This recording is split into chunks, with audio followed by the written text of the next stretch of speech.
Phone call, Sarge. Yeah? Who is it? Sergeant Persky over at headquarters. Okay, tell him I'll be right there. Boy, Sarge, you really keep this car beautifully. Watch it, Boyle. Watch it. I don't want you to smudge it up. I didn't even touch it. Well, I know, but there may be some dust on your uniform, and that could get on the car, so just stand back. I'm sorry. If I realized I was going to be in the vicinity of your car, I would have had my uniform sterilized. Never mind the smart remarks. Just tell Persky to hang on.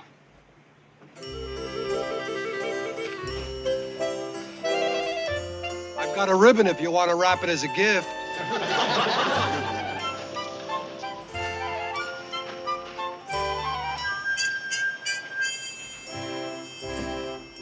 Yeah, I found him. He'll be here in a minute. Well, guess what he was doing? Right. You'd think he was married to that car. Well, here he is now. Hey, Sarge, who's watching the car? Sergeant Carter here. What? San Francisco? What for? You're kidding. Okay, sure. I'll bring him back. Sure. So long. What's up? Remember that guy Franklin that used to be in our outfit? Franklin. Sure. The guy who was AWOL for 3 weeks. Yeah, well, they found him in San Francisco. They want me to take a plane up there right away and bring him back to the base. Hey, this isn't the first time he's been AWOL. Are you kidding? He's been out and back so many times they call him Yo-Yo Franklin. But I'm gonna get him back here this time once and for all. How long you be gone? Well, I should be back tomorrow. Is the Jeep here? No, Gordon had to take it into town. Well, how am I gonna get to the airport? Take your car and park it overnight at the airport lot. And come back and find it all scratched up? The guy next to you opens his door against your car and makes all them little nicks and scratches. No, sir. Listen, why don't you drive me out to the airport and bring my car back here? I can't, Sarge. I got guard duty. Oh, that's right. I forgot. Wait a minute. You would let me drive your car to the airport? Well, sure. Why not? I thought you had to be at least a captain. Check the barracks.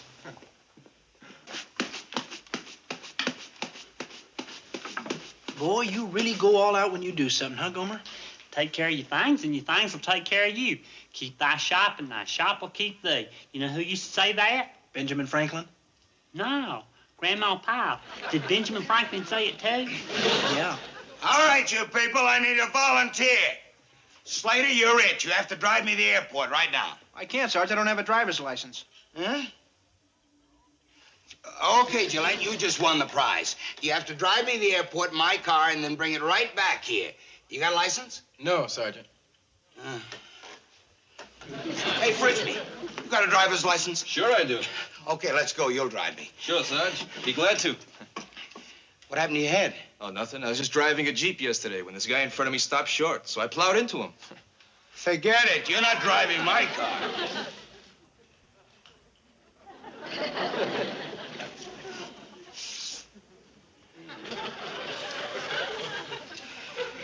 You got a driver's license, Pyle? I sure have, Sergeant. I got a license, and I'm a very good driver. I never have had an accident. I had a feeling you'd end up with me. Yeah. That's the reason I didn't say nothing. I didn't want to push myself. Okay. I'd be proud and honored to drive your car. Well... And I'll take good care of it, too. Keep thy shop, and thy shop will keep thee. You know who used to say that a lot? Grandma Pyle and Benjamin Franklin. Pyle, do you think you could drive me out the airport in my car and then bring it right back here without anything happening? Well, sure, Sergeant. Swear. Huh? Nothing. I just wanted to make sure that nothing happened to my car, that's all. Golly, nothing will happen to your car. Why, if anything happens to that car, I hope it happens to me, too. Don't worry, it will. All right, you know where I parked my car. Meet me there in 10 minutes. Don't forget to wash your hands.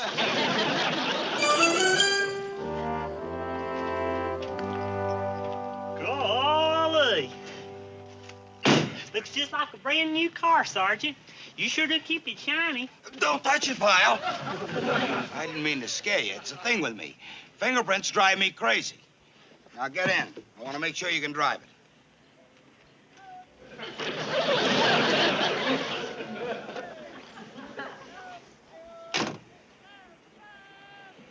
Now, what's the first thing you do? Well, first thing I like to do whenever I drive a strange car is get the feel of the brakes. Good, good. Next, it's important to get the feel of the wheel in your hands, see how much play there is in it. Good thinking. It's just right. Just the right amount of play. Good.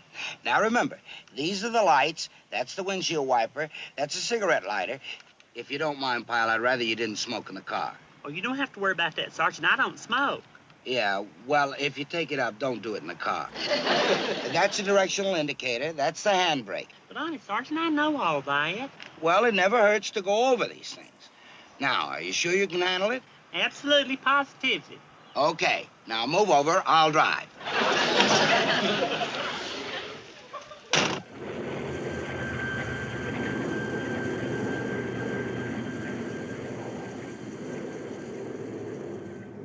Okay, Pyle.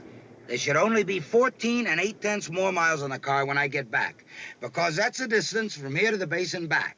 Now, from here on, you're in charge of the car. Right, Sergeant. Come on, I want to tell you a few more things. Remember, cover the car with a cover. Don't worry, Sergeant. I will. And make sure you tuck it in under the wheel so no sand blows against the hubcaps. You can count on me. I'll tuck it in just like it was a baby in a cradle.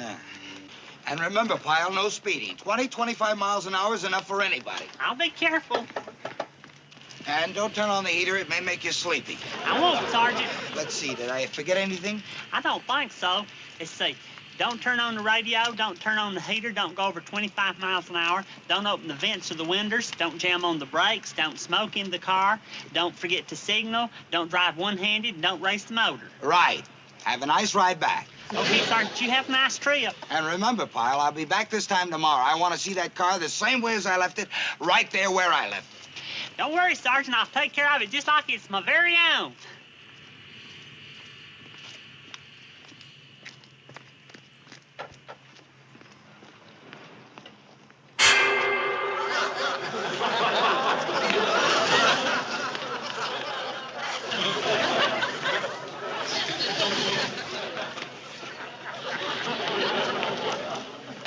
It's gone.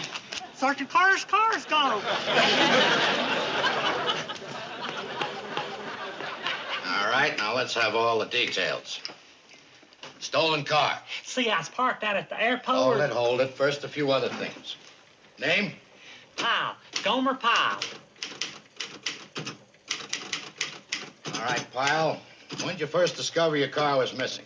Well, it's not my car. It's my sergeant's. All right, let's try it again. Now, whose car was stolen? That's the name I want. The name the car is registered under. Carter. Sergeant Vincent Carter. You see, Sergeant Carter went to San Francisco, and he asked me to drive him. Okay, Pyle. Now, when did you first discover your car was missing? When I went to get in it. When was that?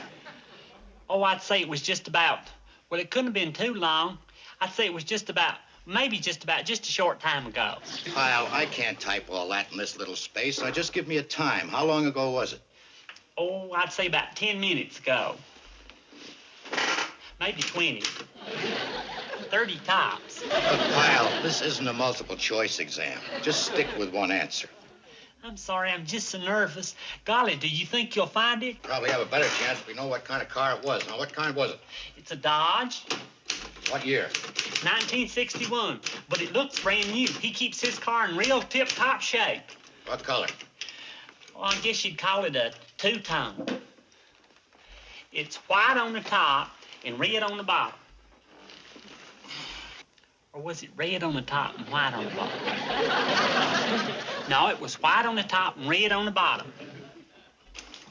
Of course, the red was kind of a raspberry. Golly, I hate to rush you, officer, but I just got to find that car before Sergeant Carter gets back tomorrow. Look, we have to fill out these forms. Besides, 80% of the time, stolen cars are usually found abandoned somewhere within 3 or 4 days. 3 or 4 days? But I've got to have it back by tomorrow. Go. Geez, what happened, buddy? You sounded terrible on the phone. Did they find it? No, what am I going to do? Sergeant Carter's going to kill me. He's just going to kill me. He's going to kill me dead. Look, Carter can't be mad at you. It wasn't your fault. Yes, it was. I should have taken the keys out. You left the keys in the car? Sergeant Carter's going to come back tomorrow, and he's going to look for his car, and it's not going to be there, and he's going to say, where's my car? And I'm going to say, gone. He's going to say, gone, and then he's going to grab me, and he's going to kill me. He's going to kill me dead. Gomer, get a grip on yourself. All right, now, come on. The sooner we finish this, the better our chances are of finding the car. Were there any obvious marks? Dugan. Really? What make? Hold on a second. This might be your lucky day. They just found an abandoned car. What year, Freddie? 61? He thinks it's a 61. That's it. Bless you, officer. Bless the officer that found it. Bless y'all. Where is it? Yeah, where's it at? No kidding. Do they know where it is? It's in the ocean. It's in the ocean. They found the car, and it's in the ocean. In the ocean? Dude, Sergeant Carter's car's in the ocean.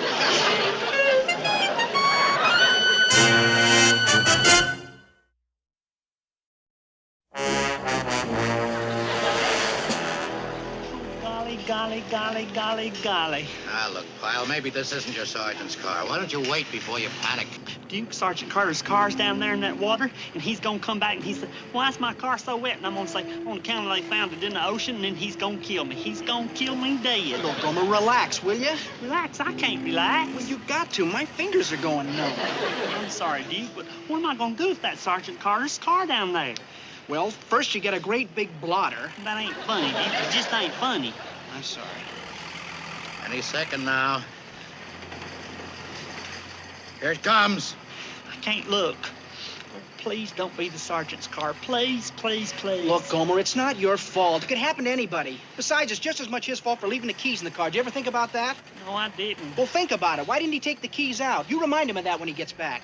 I will. You're darn right. And then he'll kill me dead. Here it is. Well, Pyle, is that it?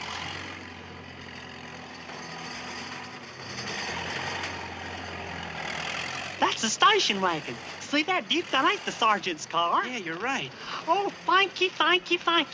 Ain't that wonderful? I thought that was going to be the sergeant's car down there. But it's not. That's not the sergeant's car. What a lucky thing. That ain't the sergeant's car. But if that ain't the sergeant's car, then where is the sergeant's car? Let's go.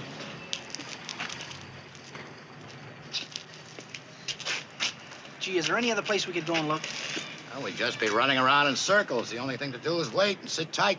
But maybe if we Abandoned just car go... reported in an empty lot on the corner of Fairview and Essex. Cars in vicinity investigated once. Abandoned car reported in an empty lot on the corner of Fairview and Essex. Abandoned car. That could be it, Gomer. Golly, maybe that's it, you think? Come on.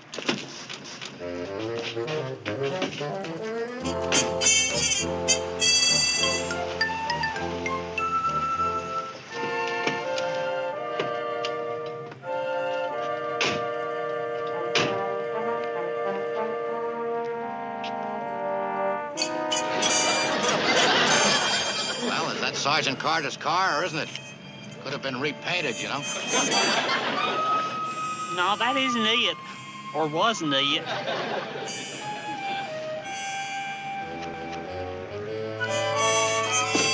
Maybe something came in while we were gone. Nope, not a thing. Well, there's nothing to do now but wait. I'll call you if I hear anything. Call me? What do you mean? Look, Pyle, why don't you go back to the base and get a good night's rest? But I wouldn't be able to sleep a wink. Please let me stay here and wait. Wouldn't do any good, kid. Why don't you go back to camp, get some sleep? But I just gotta stay here till I find that car. Look, Gomer, it might not show up for days, weeks, maybe never. Don't say that, Duke. Bite your tongue. Well, those are the facts, and you might as well face them. But what about Sergeant Carter? He's coming back tomorrow, and when he gets off that plane, he's gonna say, where's my car? And I'm gonna say, your car we was... know. And he's gonna kill me dead. Go on, Pyle. Go on back to the base. I promise to call you first thing in the morning. Well... Come on, buddy. Get a good night's sleep. You'll feel better tomorrow. Okay, but you promised to call me first thing in the morning. First thing. He loved that car so much, it was his whole life, and now it's gone. And when he comes back, I'm gonna be gone, too. You wanna know why? Because he's gonna get off that plane, he's gonna say, where's my car? And I'm gonna say, well, I said, I parked your car in the parking lot, but it was stolen. And then he's gonna grab me, and he's gonna... I want to see that car the same way as I left it. The same way as I left it. The same way as I left it.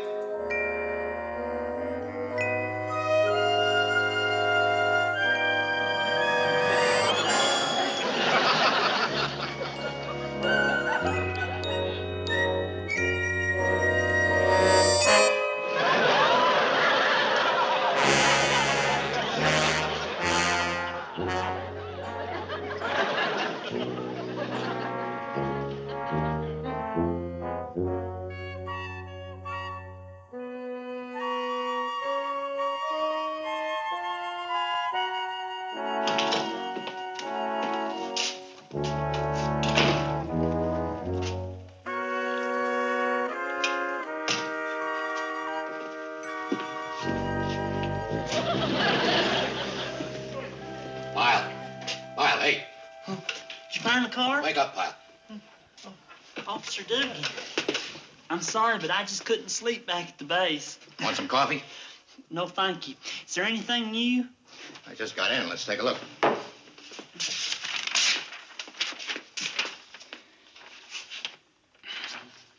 Well, what do you know? What's it say? Stolen car was spotted just an hour ago. Answers your description. Does it say where? 190th and Maryvale. That's on the outskirts of town where they're building a new housing project. Oh, glory be, glory be. Well, keep your fingers crossed.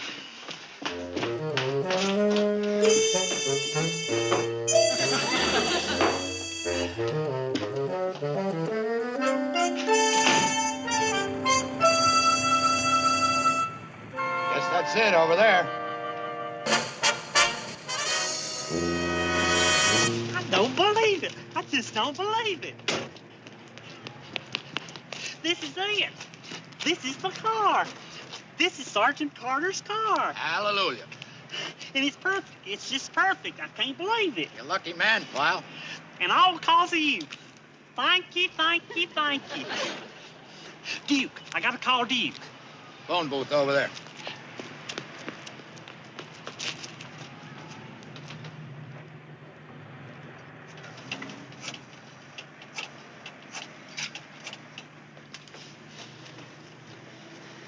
Hello, Camp Henderson? I'd like to speak to Private First Class Duke Slater in B Company, please. It's an emergency. Yahoo! Hello, Duke? It's me, Gomer. Guess what? Right, we found the car. Uh-huh. Yeah, just this minute. It's way out here at the far end of town. And guess what, Duke? There ain't a scratch on it. Ain't that something? There ain't the teeniest little scratch on it.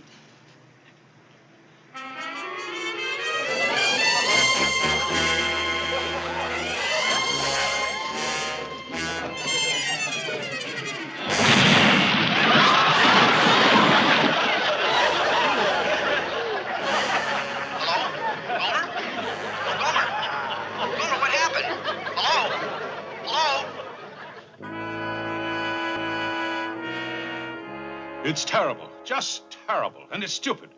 Just no excuse. Case of negligence is what I'd say.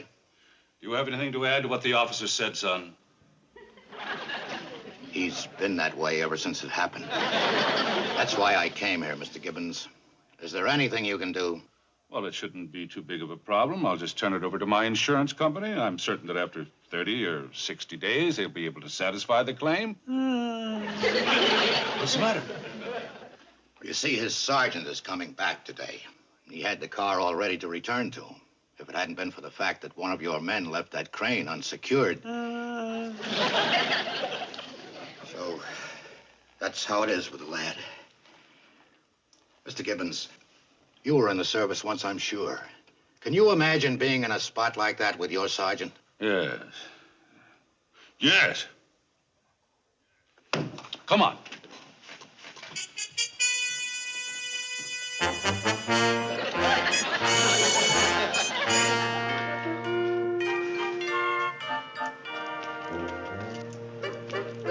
How do you like it, Pyle? If you do, it's all yours. Or I should say your sergeant's. Shazam!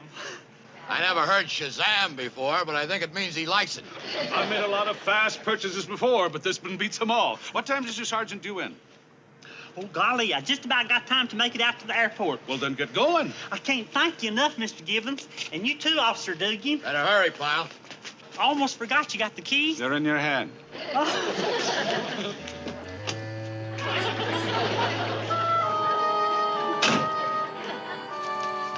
Hey, Sergeant. Hello, Pyle. How was your trip? Where's my car? Hey, Franklin, you remember me, Gomer Pyle? Of course, you might have forgotten you hadn't been around too much lately, but welcome home. He's not a war hero, Pyle. He was AWOL. Now, where's my car? Where is it? Well, it's right over there. Where? I don't see my car. I know, that's what I got to explain. Maybe I better start at the beginning. I don't care where you start. Just start. Where's my car? Well, you see, right after you left yesterday, I went back to get your car, but I didn't really go back to your car because when I went back to your car wasn't there. What are you trying to tell me? What is it? Where is my car, huh? Well, your car was stolen. Stolen? My car was... Wait, see, I left the keys in it, but then I went right to the police. Pyle, where is my car? Where is it? Like I say, it's right over there. And you know where they found it? They found it? They sure did. It's parked right on the street, right near where they was tearing this building down. It wasn't a scratch on it. And then this big steel ball fell on it and just smashed your car to smithereens. My car? But the owner of the construction company felt so bad about it, he wanted you to have this new 1966 car with his compliments. So like I said, there's your car. Free? Just like that? Then you weren't kidding? This is really my car? For keeps. Don't touch it, Pyle. Oh, boy. What a stroke of luck. What a stroke of luck. I can't yell at you, Pyle. You were lucky, and your luck was my luck. But remember, it was just pure luck, and that doesn't wipe out the fact that you were careless. I know, but it No was excuses, Pyle. You were careless. You never leave the keys in a car. Well, I was just... I know what you're going to say. You're going to say it was just a short time. But no matter how short a time, you never leave the keys in a car. Do you know how long it takes, Pyle, to just turn a little key in a lock? No time at all, Pyle. So you never leave the keys. Holy, Sergeant, you know you're right. You can't leave a key anywhere anymore. Where's my prisoner?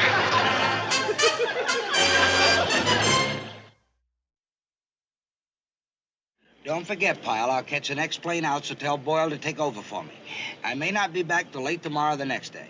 Okay, Sergeant. Are you sure that Franklin's on that plane? Yeah, they radioed the pilot. He said they'll hold Franklin for me when the plane lands in Phoenix. Just my luck. He wouldn't jump a plane to San Francisco. No, he has to go all the way to Arizona. That boy needs an air credit card. Very funny, Pyle. You just get back to the base, understand? Yes, sir. And you just take care of this car. Don't worry, Sergeant. I won't let it out of my sight. Make sure you don't, because we wouldn't want to have this nice brand new car stolen, would we? No, sir. But we don't have to worry about that, do we? Uh-uh. Good. Okay, Pyle, I gotta be going. So long. So long. We've been to that place at least 20 times. Well, I'm fed up with that crummy place. Oh, women, you're all alike. You're never satisfied. Look, Vincent, I'm not hard to please. I'm just sick and tired of you and I going out every night and sitting all alone in the back of some dark, dingy joint. Now, what do you got against the electric company anyhow? That's your problem. You wouldn't understand atmosphere if you fell over. A candle sticking out of a beer bottle isn't what I call atmosphere. It was a wine bottle. I don't care what it was. Why can't we ever go out dancing? Dancing? Yeah, dancing. Look, I get all the exercise I need out at the base. In the evening, I like to relax. I like to sit around In those little dark places, I know. Well, why can't we ever go out with some other people? I work all day with a platoon. I don't have to travel with one at night, too. Just take me dancing. Is that so much to ask? Just one night, take me dancing. You want to dance? Go out with Fred Astaire. Maybe I will. Then do it. As soon as you leave, I just might. I'm leaving. Good. And I'm not coming back. That just suits me fine. Take her dancing. Take her dancing. You women are all alike. You never... You don't know how to treat a girl.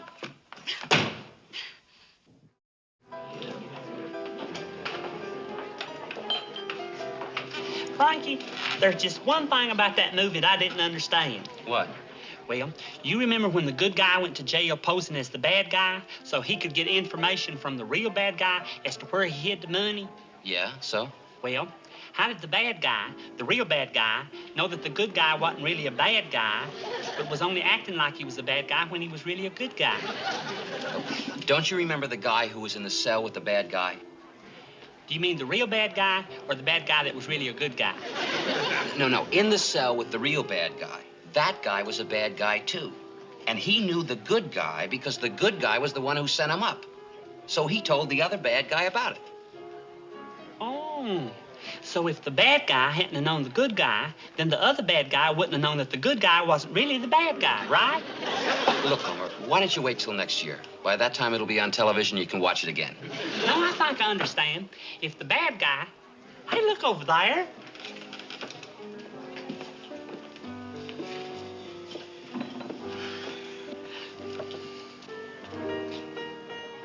Let me have a beer.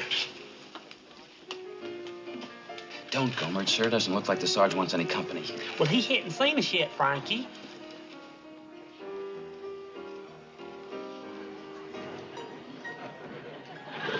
He just seen us, Frankie. He waved back.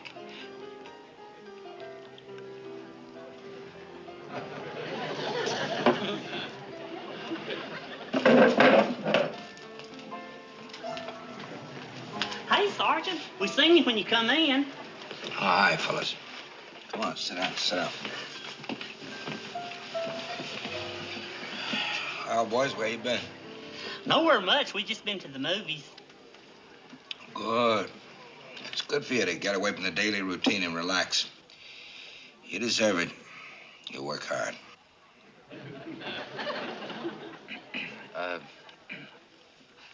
Where you've been, Sergeant? Any place special? You know, I've never been one to look back to see where I've been. I'd rather look forward to see where I'm going. My past lies behind me. There's nothing I can do about that. But my future lies ahead. Dark, mysterious. Life is strange. Here today, gone tomorrow. Why? Where are you going tomorrow? No, Pyle, it's just an expression. You know, I was just sitting here thinking how little we know about each other. You take a girl, for instance. You think you know her. You think you have simpatico. Then all of a sudden, poof, the whole thing goes up in a cloud of smoke. Golly, that ain't never happened to me. You know Bunny? Miss Bunny, your girlfriend? Sure, I know her. She's real pretty and she's real nice. I really liked her. How is she? Poof. Golly, you mean... Poof. Tonight, the whole thing went up in a cloud of smoke. Well, Sergeant, I might have married her. Now, you never know. You never know. Would you excuse us, please, Sergeant? We got to go. Oh, sure, sure. Go ahead, fellas. Have a good time. I'll just sit here and think. We'll see you later. Come on. Another one. You know, life is like a beer. Once you lose your head, you're all finished. Gomer, wait a minute. Now, what's the matter? Why are we leaving so suddenly? Ain't it terrible? Golly, I never have seen Sergeant Carter like that. Did you notice how red his eyes was? Oh, Gomer, come on. Now... There's nothing sadder in the whole world than a Marine sergeant that's been crying. Gomer, you don't have to worry about it. I mean, he'll get over it. Look, why don't we just go back inside? No, we got to do something. We just got to. Gomer, now, look, you stay out of it. That's the trouble with people today. They're too proud after a fight to admit that either one of them's wrong. Gomer, now, you know Carter. He would never go to her and apologize. Right, but why can't I go? You!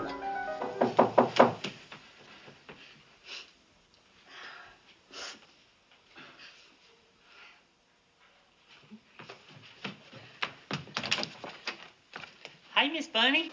Gomer. If you're looking for Sergeant Carter, he isn't here. No, ma'am. Me and my friend wanted to talk to you for a minute or two. It's kind of important. Well, yeah, sure. Come on in. is my friend here, Frankie Lombardi. Frankie, this is Miss Bunny. Hi, Miss Bunny. Well, hi, Frankie. Well, won't you sit down? Could I get you something? Oh, no, thank you. We're fine. Oh. What's on your mind? Well, we just seen Sergeant Carter. What could that possibly have to do with me? Well, I guess we'll be running along. Now, wait a minute, Frankie. You see, Miss Bunny, he feels just awful about you two going poof. I've never seen him so upset, and he looks terrible, just terrible, don't he, Frankie? Oh, yeah. Well, I think he was crying. Is this on the level? If you don't believe us, why don't you come see for yourself? You'll see how bad he feels without you, and you'll see how lonesome he is just sitting there all alone. Gee, that's kind of hard to believe. Please say you'll come. Why, the sight of you'll make a new man out of him. Well, I don't know, Gomer. Why doesn't he call me? Oh, you know. Yeah, I know. That big, proud teddy bear. Then you'll come? All right. Wait, I'll go get my purse. Thank you, Miss Bunny. I thank you. And the teddy bear's gonna thank you. You know, life is like a paper napkin.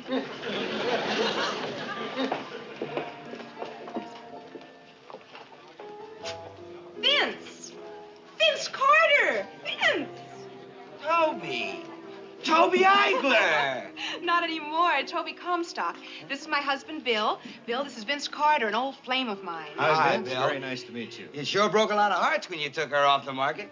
Say, can you sit down and have a drink? We'd like to, but we're meeting some friends. Tell him I'll be right over, honey. I just want to sit here and talk to Vince for a few minutes. It's been ages. Okay. Nice to meet you, Bill. Same to you, Ben. Sit down, Tobe. Hey, you look just great, Toby. He's right over there. Where do you see him? I hope you recognize him. There.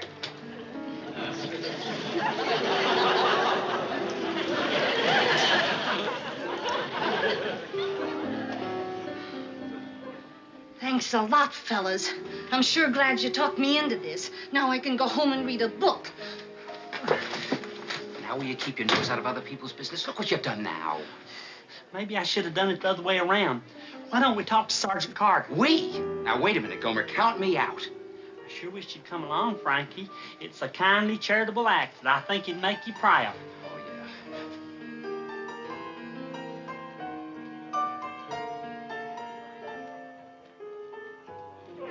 yeah. Come on.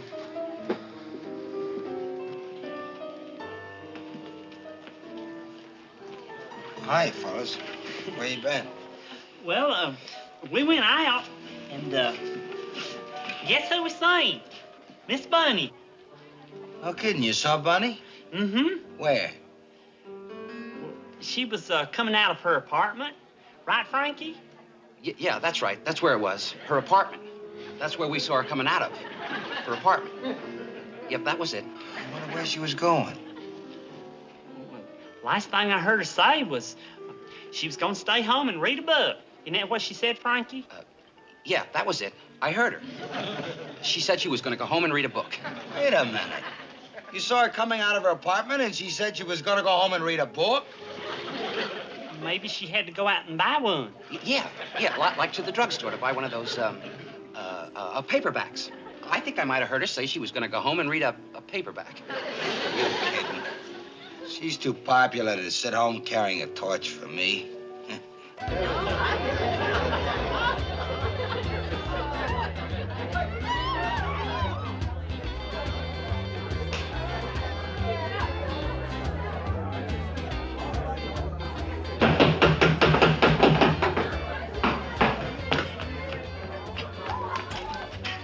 Bunny. Hi, fellas. Hey, so you're the one that's been knocking. I didn't even know you were home. I'm sorry, Phyllis. It's just that I was trying to read, and I thought maybe you could keep it a little quieter up there. Hey, I'm having a party. Why don't you come up? No, thanks. I've got some fun people up there. I sure hate to see you miss out on it. Maybe next time. Well, okay. If you change your mind, we'll be up there. All right, honey. Thank you. I'll try to keep the noise down. Okay. I think it's ridiculous to go over there. It's a wild goose chase. She won't be there. She will, I know it. I'll bet you $1 to a donut. She's sitting there reading a book all by herself. Right, Frankie? Yeah, reading a book and probably crying. Reading and crying. Let's go.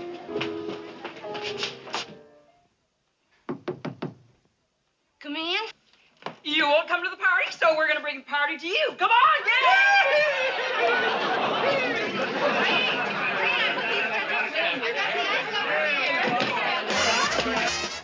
Well, at least somebody's having a good time tonight. Don't you worry, Sergeant. Everything's gonna be okay once you see that lonesome little face.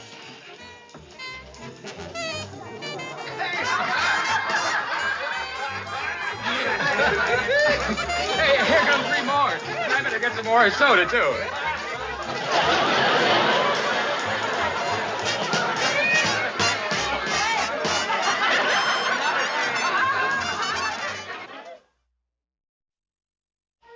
I warned you to keep your nose out of their business, didn't I, Gomer? But you had to go and play the peacemaker. I hope you learned a lesson.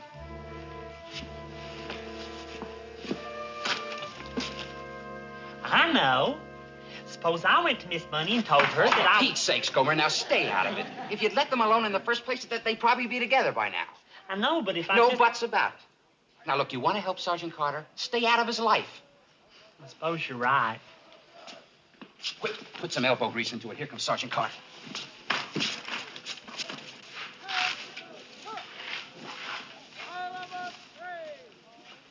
Hey, Sergeant. Me and Frankie here doing a real good job on the windows, the corners and all. You know, Pyle, life is like a pane of glass. 1 minute, the sun is shining through. Then all of a sudden, there's a storm. Everything gets all blurry.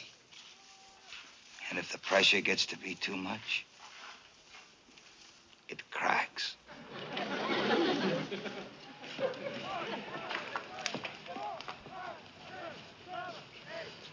I got to do something. I just can't stand here and do nothing. I got to do something. Now, Gomer, you said you were going to keep out of it. No, I'm going to help him. Only this time I'm going to get help to help him. Oh, Gomer, what are you talking about? I'm going to go see the chaplain. He'll know what to do. The chaplain? Now, look, Gomer, you can't... You ain't going to talk me out of it. If you don't want to go with me, I'll go by myself. Some people just feel things more deeply than others. You know what I mean, Chaplain? A lot of fellas get real excited and show their feelings, whereas others just keep it inside and suffer. And this friend of yours is more like the latter type. Sir? He suffers silently. Oh, yes, sir, and it can break your heart just to see it. I'm terribly worried about him, sir. Honest, I am. Well, you're a good friend, son. And that's what this man needs. Understanding friends who'll cheer him up when he's in this depressed condition. After a while, he'll snap out of it. Well, I sure hope so. He looked awful this morning, just awful. Well, that's why it's important to stay close to him. It's at times like these they're apt to do irresponsible things. Irresponsible things? You know, like go into town and stuff. Do away with yourself, you mean? Well, I really didn't mean quite that. I know. I read about it in the papers lots of times where a fella has a fight with his girl and then does away with himself. Well, no, son. You see, I can just see it happening. I can close my eyes and see him. That sad face walking right straight out into the ocean till it's over his head, just like James Mason done in A Star is Born. I assure you nothing like that will happen. Now, you just get back to your friend and do the best you can to take his mind off his worries. Thank you, Chaplain. I'll do my best. It's just one more thing I wanted to say, Chaplain. I hope you don't mind my not mentioning the name of my friend. Oh, not at all, son. Not at all. You know how it is. He might feel kind of funny my coming here without his knowledge, so that's the reason I didn't mention his name. I understand perfectly. He might get angry if I said who he was, and when Sergeant Carter gets angry, he really gets angry.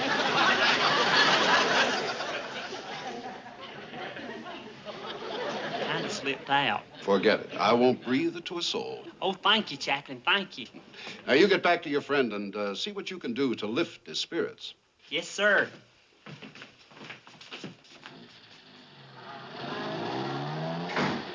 Okay, Gomer. You saw the chaplain. Now, can we please get back to our work? Get back to work? You heard what he said. I gotta stick around Sergeant Carter. He needs me now.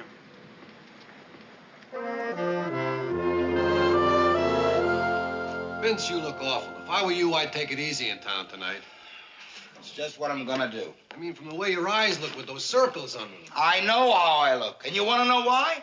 I haven't slept for 3 nights, that's why. I'm sorry. It's tough enough to sleep with the problems I got, but when I finally do, there's always some interruption and boom, there goes the sleep. So what's the plan? I'm going into town. I'm going to get a room on the top floor of the Norma Hotel away from everything and everybody. And then I'm going to sleep and sleep and sleep. Good idea.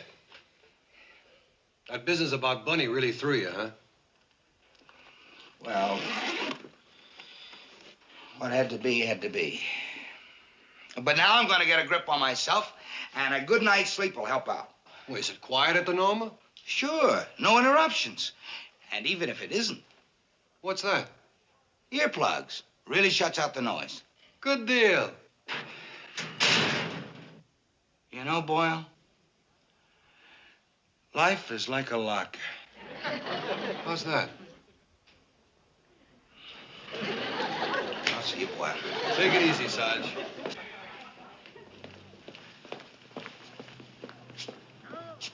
I wonder where he's going. Now, I don't know, but wherever he's going, it doesn't look like he needs you. So, Gomer, please, let's just go back and finish our... I'm gonna find out.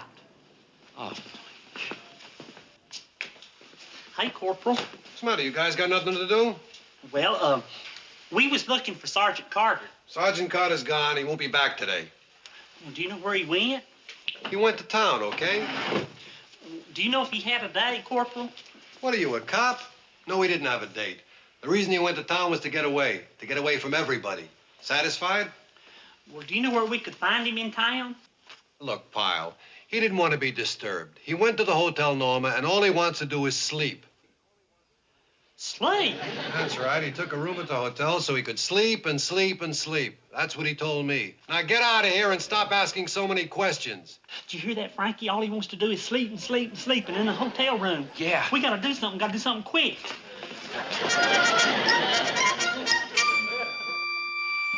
This is Vince Carter in 517.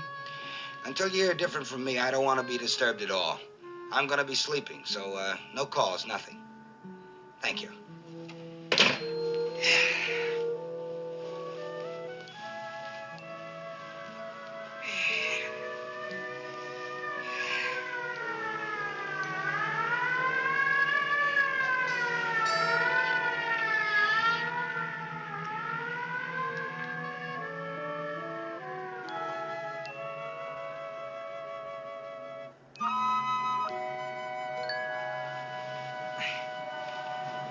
You got to believe me, Miss Bunny. He's gonna do away with himself. Oh, fellas, please, you're insulting my intelligence. I know Vince Carter. He made you do this, right? No, you hadn't seen him these last couple of days. He's a broken man. It's the truth, Miss Bunny. He does nothing but talk to himself. Well, that's a new way to commit suicide. He's gonna bore himself to death. No, you don't know what you're saying, Miss Bunny. Why, this very minute he Oh, could be... yeah? Then why did you come here? Why didn't you go to the police instead, huh? Why? Well, you know Sergeant Carter. He wouldn't listen to the police. Never. You're the only one that can save him. You're the only one he'll listen to. But if you're not coming, maybe we had better go to the police. We better hurry. Come on, Frankie.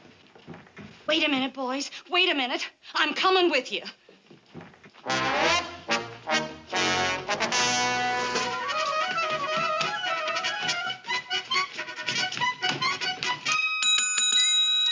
The room clerk will be back in 15 minutes. We can't wait that long. Can you tell us what room Sergeant Vincent Carter's in?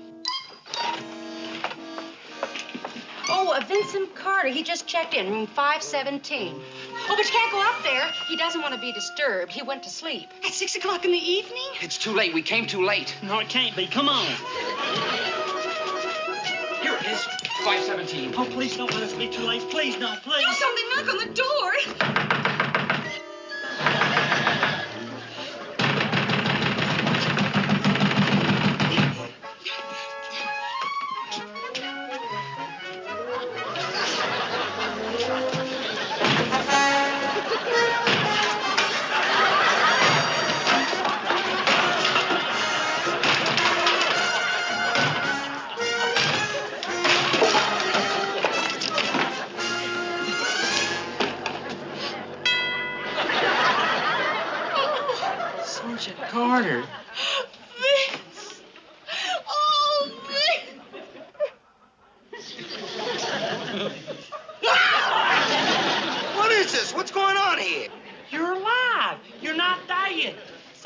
What happened? What is this? What's going on here? What are you people doing here? What are we doing here? What are you doing here? What does it look like I was doing here? I was sleeping. That's what I was doing. Sleeping? Sleeping? Yeah, sleeping. Something I haven't done in 3 nights, and guess why? Well, don't look at me. I came down here to save your life. At least that's what someone told me. I guess I made a mistake. Well, you're not the only one. Bunny, wait. You mean you came over here because you thought that I...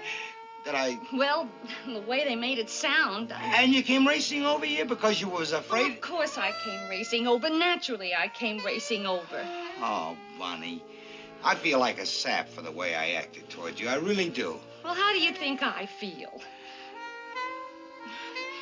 Was it really because of me that you couldn't sleep for 3 nights? Well, yeah, I was pretty upset. I missed you a lot, Bun. Same here, Vince. Well, you did it, Gomer. They're together again. Oh, bless their hearts. We'll leave you two alone. Miss Bunny will be right outside. They're entitled to a little privacy.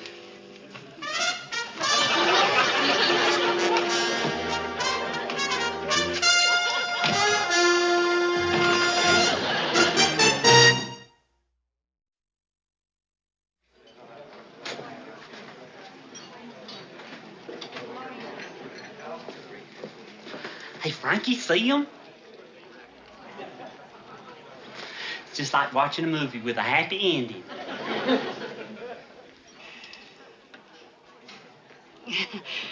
Vince, it's Gomer. Huh? Act like you didn't see him. Duck. He's already seen us. Huh? Hey, Sergeant. Hey, Miss Bunny. Well. It's sure good to see you two together, happy and everything. And to think, this is the place where it started, just the other night. Do you know the whole story of what happened, Miss Bunny? I mean, everything? Well, yeah, Well, it's a story worth telling. Here's how it happened right from the start. You see, Frank and me were sitting at that table right over yonder, and then a little while Sergeant Carter come in, looking like he had lost his... Before we load up, let's make sure we got our signals right. This division has been divided into 2 groups for these war games. Our side and the enemy. The enemy will be wearing striped helmets and armbands like this. The games will be conducted under very strict rules enforced by referees. These referees will be located throughout the battle area. When we make contact with the enemy, the referees will determine the outcome of that contact. They will tag the killed troops with a kill tag, and the wounded troops with a wounded tag. All decisions of the referees will be final. Now, any man who argues with a referee will automatically be tagged killed. Is that clear, Pyle? Yes, sir, Sergeant, and that's a real good idea, too. On account of dead men tell no tales. Okay. Now, let's review the procedure on being captured. Now, if you are captured, the only information you will give the enemy will be your name, rank, and serial number. And remember also, if you are captured, it will be your duty to try and escape. Is that clear? Aye, Sergeant. All right. Any questions? I'm sorry I asked. What is it, Pyle? If somebody should get captured, what'll the enemies do to him? They'll try to get information out of him. How, Sergeant? Pyle, these are maneuvers. We're all Marines on an exercise. Nobody's going to torture anybody, if that's what you think. Oh, well, that's good. On account of I seen this war movie, Massacre at Midnight, and then the enemies took this captured feller, and what they done was they tickled his feet, and then they dropped water on his head and blew smoke in his face. Pyle. Well, he give him a whole lot more than his name, rank, and serial number. Fact is, he couldn't stop talking. They finally had to kill him to shut him up. Okay, Pyle. Of course, that can't happen here, huh? No, Pyle, but don't give me any ideas. Now, they will not torture you or hurt you in any way. But they have other ways. They will try to trick the information out of you, and they're good at it. So remember, just name, rank, and serial number. Is that clear? Aye, Sergeant. All right. Hut! Dismiss. Gomer, private person. Pyle, Gomer, private first class, serial number 130-29300. Pyle, what are you doing? Well, that's my false voice. I was practicing, so in case I get captured, the enemies won't know who I am. Pyle, Gomer, private first class, 130.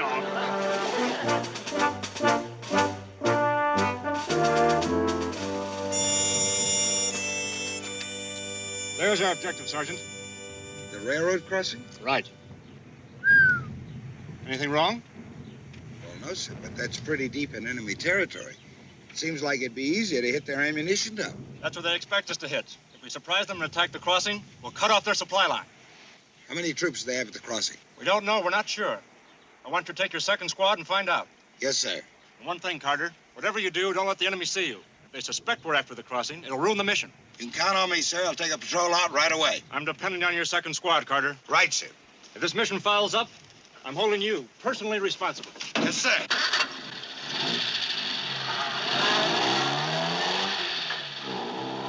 Second squad? But Pyle's in the second squad.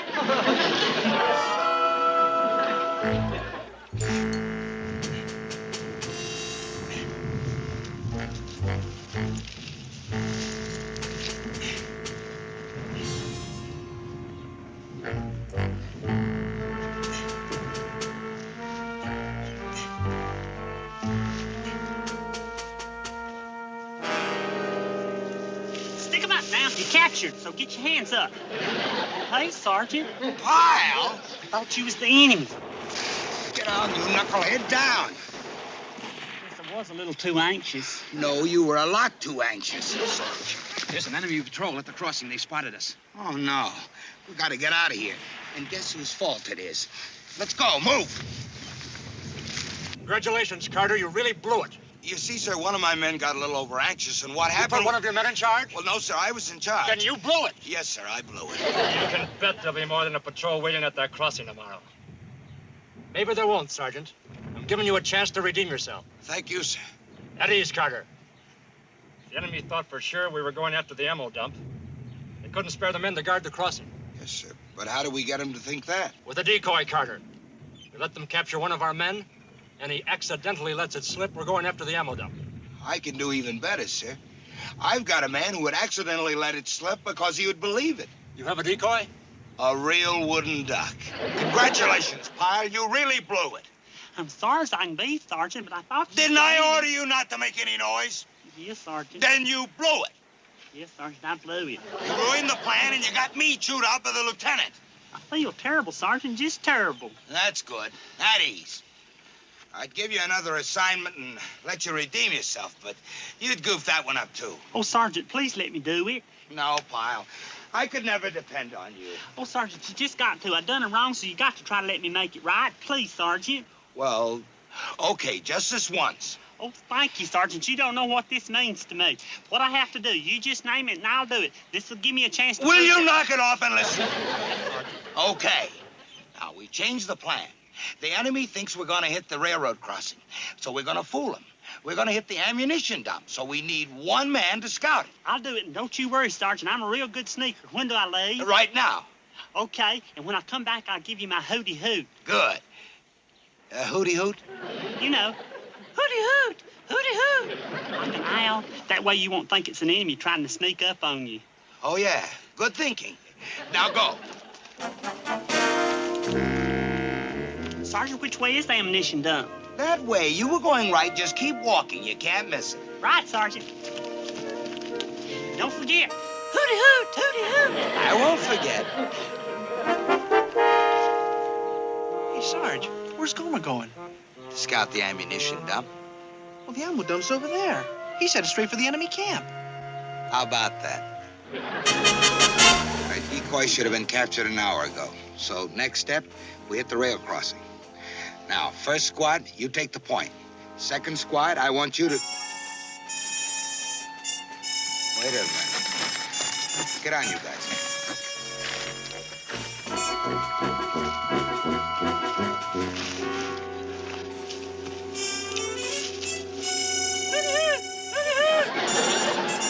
No, impossible. Hey, Sergeant. I thought you were captured. I mean, I was afraid you were captured. I nearly was. That sure did test my sneaking abilities, but I got important information. Oh? Sure have. For one thing, that ammunition dump ain't at all where we thought it was. It isn't? No. It's a good thing I found out, too, else we'd have gone busting right into the middle of the enemy camp. Did I do good, Sergeant? Did I right my wrong? Well, almost. Almost. You found out where the ammunition dump isn't, but you didn't find out where it is. How can we attack something if we don't know where it is? Well, I never thought of that. Of course, if someone was to volunteer to sneak over to the enemy camp and listen, well, he might overhear something. I'll do it, Sergeant. Well, I don't know, Pyle. You'd have to get awfully close to the enemy camp. I'd be glad to. To tell you the truth, I kind of enjoy it. Well, if you really want to. I really do. Okay, then, go. How'd the call work out? Huh? You know, hooty hoot, hooty hoot. Oh, well, fine, fine. I'll do it again when I come back. You do that. Thanks, Sergeant. Hooty hoot, hooty hoot. Slater.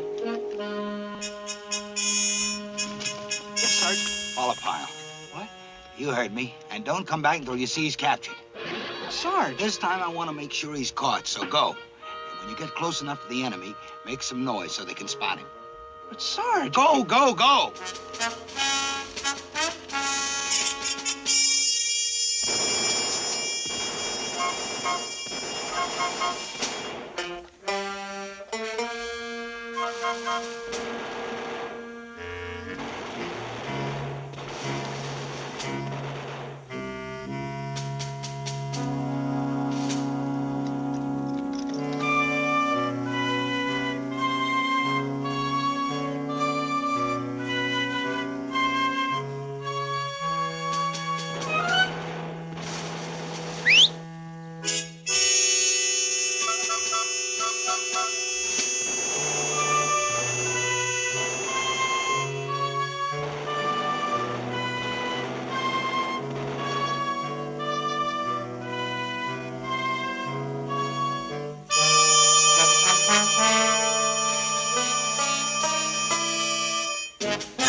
He's captured.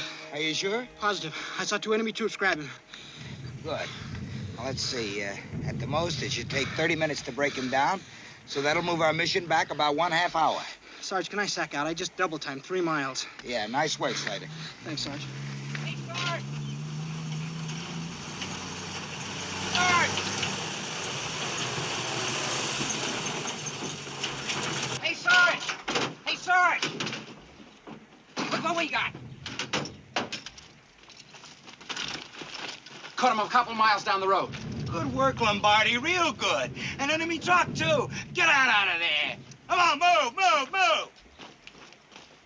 Get a referee and have him tag captured. Right, Sarge. No, it can't be. I thought that was your voice. Well, I'm back.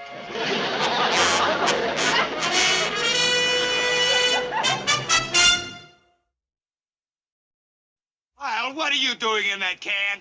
Well, a couple of fellers had me for a minute, but I outsmarted them. Huh? Well, it wasn't really me. It was John Wayne. John Wayne? That's right. See, I seen this movie once where John Wayne was in the same kind of spot I was in, only it was Indians instead of the enemy. Indians. So I just did what John did. I says, hey, here comes the cavalry. And sure enough, they both turned around and looked. Stupid, stupid. So that allowed me time to grab one of their guns. Then I tied them up. Just like John Wayne, huh? Get out of that GI can. How did you get in there anyway? Well, right after that, I found this map. Map? What map? One of the troops had this map on him and had the ammunition dump marked right on it. And I figured it's important, so I come back here just as fast as I could. I seen this truck, so I jumped on the back and I hid in the can, and I guess it was captured, because the next thing I heard was your voice, so here I am. Yeah, here you are. But I sure hated to leave those troops tied up in the woods, but there was lots of others around, so I'm sure they'll be found. Pyle, I'm proud of you. I really am. Oh. Of course, you reported the capture right away. Well, no, I come back here just as fast as I could. Oh, nuts. Something wrong, Sergeant? Well, if you didn't take him to a referee, we don't get credit for him. What a shame. Oh, darn. There's just one thing I got to do then. I'll go back there and get them enemies and bring them back here. Oh, I can't let you go back there. It's too risky. If you were tagged captured. No, I can't have that on my conscience. But, Sergeant, you just got to give me one more chance. Well, if it's something you have to do. It truly is. Well, then, good luck.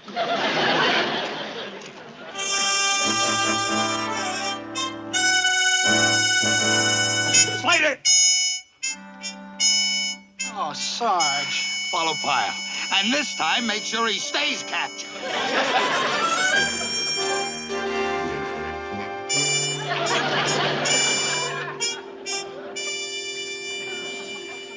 Head up! Good morning, Private. At ease. Well, tell me, how did you sleep? Well, Gomer, Private First Class, 13 off, 293 double off. All right. You don't have to tell me if you don't want to. But what's it going to hurt if you tell me how you slept? Well, actually, I don't see how it hurt at all. Good, tell me. Well, how did you sleep? Mostly on my back, sir. Yes. Well, now, you see, no one can object to an answer like that, not even your sergeant. What was his name? Pyle, Gomer, Private First Class. Sergeant's name is Pyle? No, sir. My sergeant's name is Carter. My name is... What's wrong? You tricked me. You got me to tell my sergeant's name, but that won't happen again. Well, forget it. Pyle, when did you have your last meal? Pyle, Gomer, Private First Class. Hold it. Surely you can tell me when you ate last. That isn't military information. Well, all right. Now that I think about it, it was about 5 o'clock yesterday. Oh, then you should be a little hungry.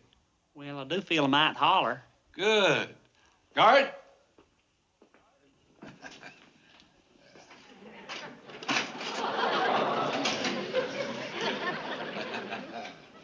Yeah.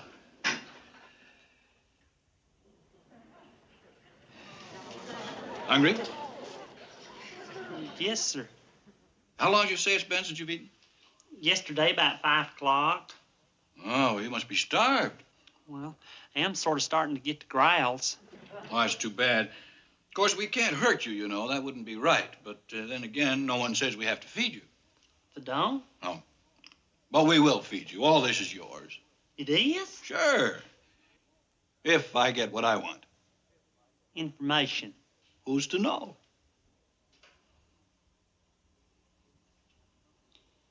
You got a drumstick?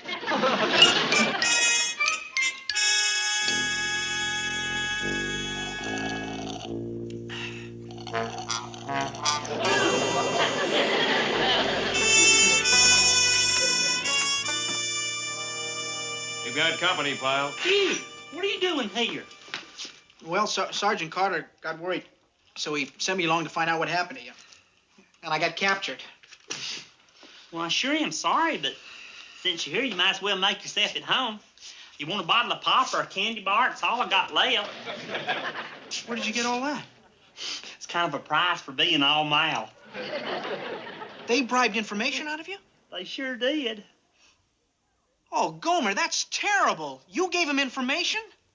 Oh, boy. Oh, no. See, they tried to trick me, so I decided I'd trick them right back. I let them think that they was bribing me, so they believed me. How did you trick them? What did you tell them? I told them where we was going to attack. I told them we was attacking the railroad crossing. You didn't. Don't worry, though. They believed me, because that's where they thought we was going to attack. They going to lay an ambush. Won't they be surprised when Sergeant Carter ain't there? Won't Sergeant Carter be surprised when he is? Oh, no, they're attacking the ammunition dump. Didn't they tell you? Well, didn't they? Well, Gomer, when you didn't come back, well, they decided to attack the railroad crossing instead. So you see, you gave them the right information. Duke. I feel sick. Well, look, never mind that. We got to get out of here and warn Sergeant Carter. We just got to. No, that's no good. It's guarded. There's a guard outside the door, too. Gomer, will you cut it out? Yeah, that's That's a good idea, Gomer. Groan louder and pretend you're sick. And when the guard comes in, I'll jump him. I'm not pretending. I really am. Whoa, what's wrong? I ate too much. I'm really stuffed, just like after one of my Aunt Nanny's Thanksgiving dinners. Oh. You ate all that? Oh, no wonder. Guard! Guard, call a medic, please! Guard! I think you'll be all right now. Thank you, sir. I feel fine. I'm ready to get back to action now. Well, you may be ready, but you're still a prisoner. There's a guard waiting outside to take you back. Oh. You can get dressed now. And I suggested in the future you eat your 3 meals a day, one at a time. Yes, sir, I will.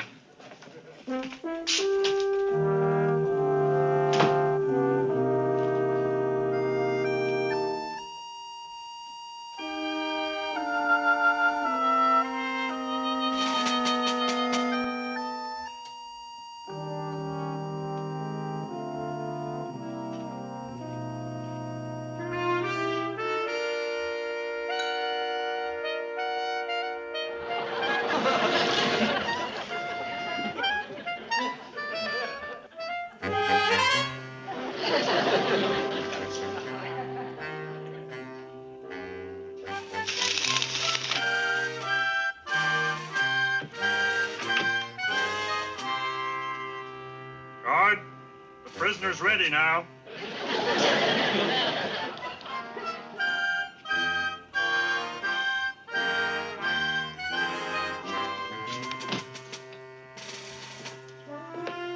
Sir? Doctor? Hey!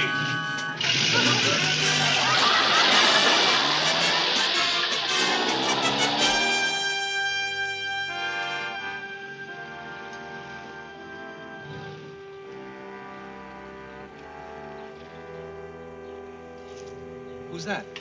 It's a Navy commander. I know, but what's a Navy commander doing up here? How should I know? What counts is I'm a sergeant and he's a commander. You better see what he wants. Sergeant U.S.M.C, sir. Yes. Can I help the commander? Well, maybe you can. I was looking for the railroad crossing. It's supposed to be around here somewheres. Yes, sir, it is. About 40 yards down the road, just over that rise. I'm begging your pardon, Commander. You really shouldn't be here. We're expecting an enemy attack any minute. Are you two fellers planning on fighting them off alone? No, sir. We have 2 platoons waiting in ambush. 2 whole platoons? Yes, sir, but we really shouldn't be out here in the open like this. Is there anything else we can do for the commander? As a matter of fact, there is. You can tell your men to come out of hiding and gather around. But, sir, the men have to stay concealed. You asked me if there was anything else you could do for me. Tell your men to come on out. But we're expecting the enemy any second now. That's an order, Sergeant. All right, men, fall in. Come on.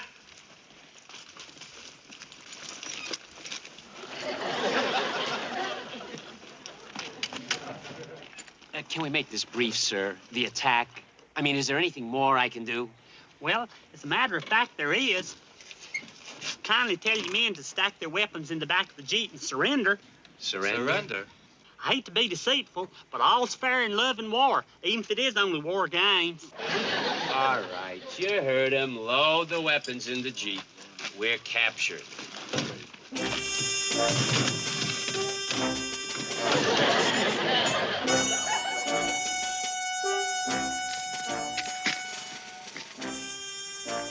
What's going on down there, Sergeant? Looks like they're loading their weapons on that Jeep. Well, why? Well, I don't know.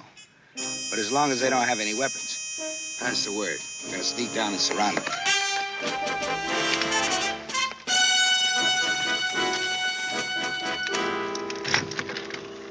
That's it. Every last rifle, pistol, and hand grenade. Thank you, Sergeant. You've been more than decent about the whole thing. You're welcome. Nobody move, you're captured! Oh, good. First the Navy, now the Marines. If we're lucky, maybe we'll get strafed by the Air Force. Hey, Sergeant, it's me, Gomer. What?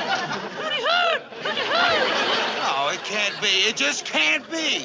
Yep, it's me, all right. You don't have to bother with capturing them fellers. They've already done that. What are you doing here? Where'd you get that uniform? Well, it's all part of a long story. You see, there was this Navy doctor... Pyle, get out of that Jeep. Well, I can talk to you just as good from here, Sergeant. I said get out of that Jeep! But, Sergeant... Out! If you say so.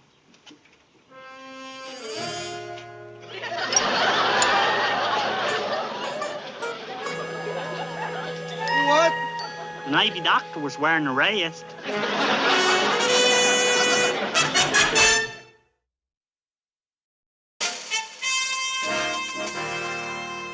These are the citations for the war games thus far. Sergeant Vincent Carter for his brilliant strategy in planning the railroad crossing attack. Sergeant Carter.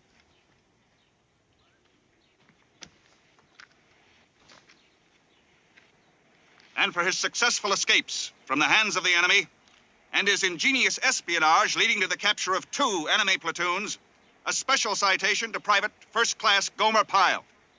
Pyle? Begging your pardon, sir. Private Pyle is absent. This morning he was captured again. Captured? After all that fine work? That sounds a little inconsistent. Yes, sir. Well, that's one thing about Pyle. He's inconsistent.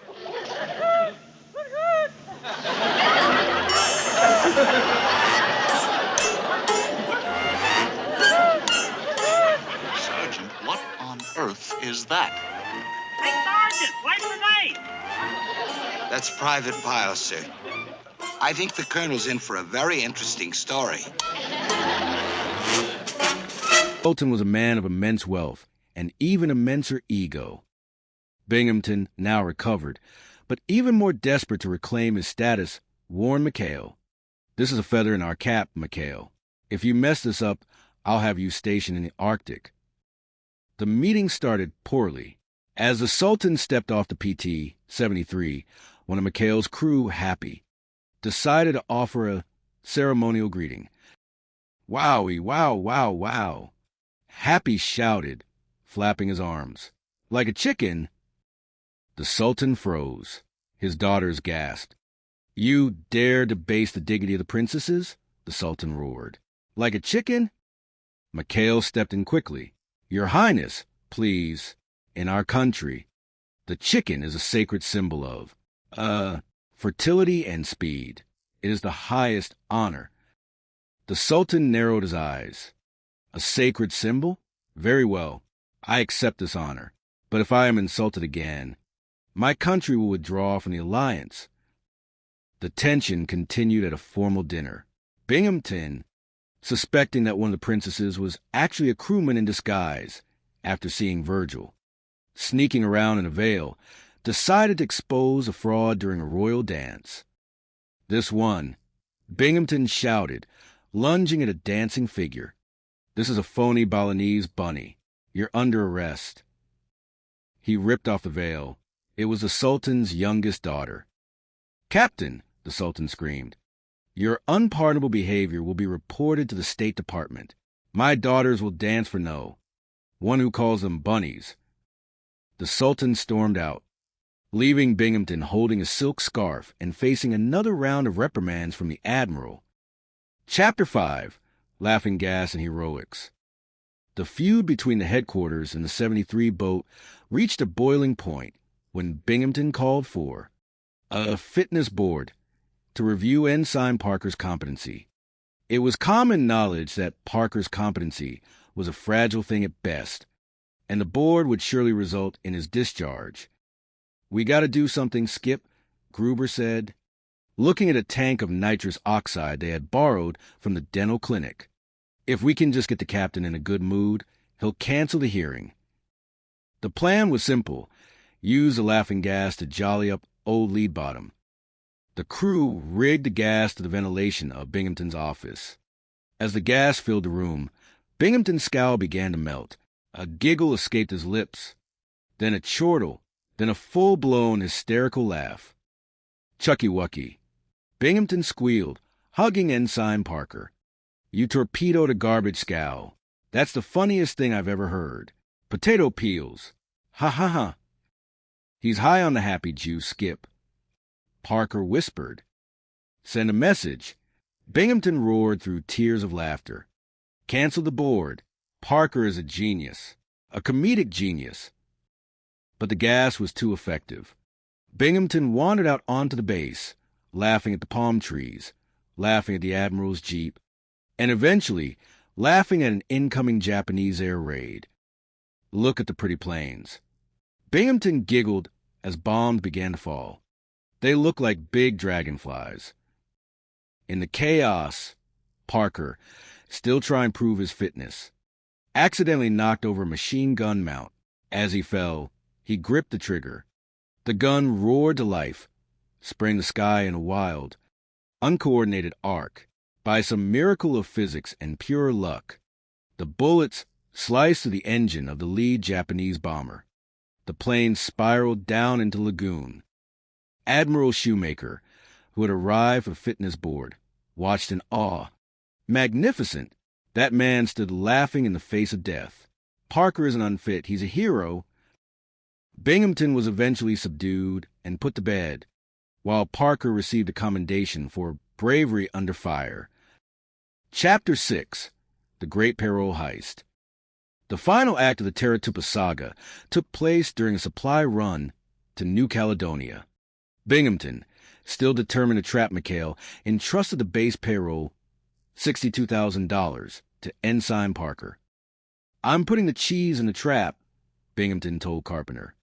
"Parker will lose it, and McHale will be blamed for the theft." The prediction came true, but not in the way Binghamton expected. Parker was indeed ambushed in Numia by a group of local thieves. When he woke up, the money was gone.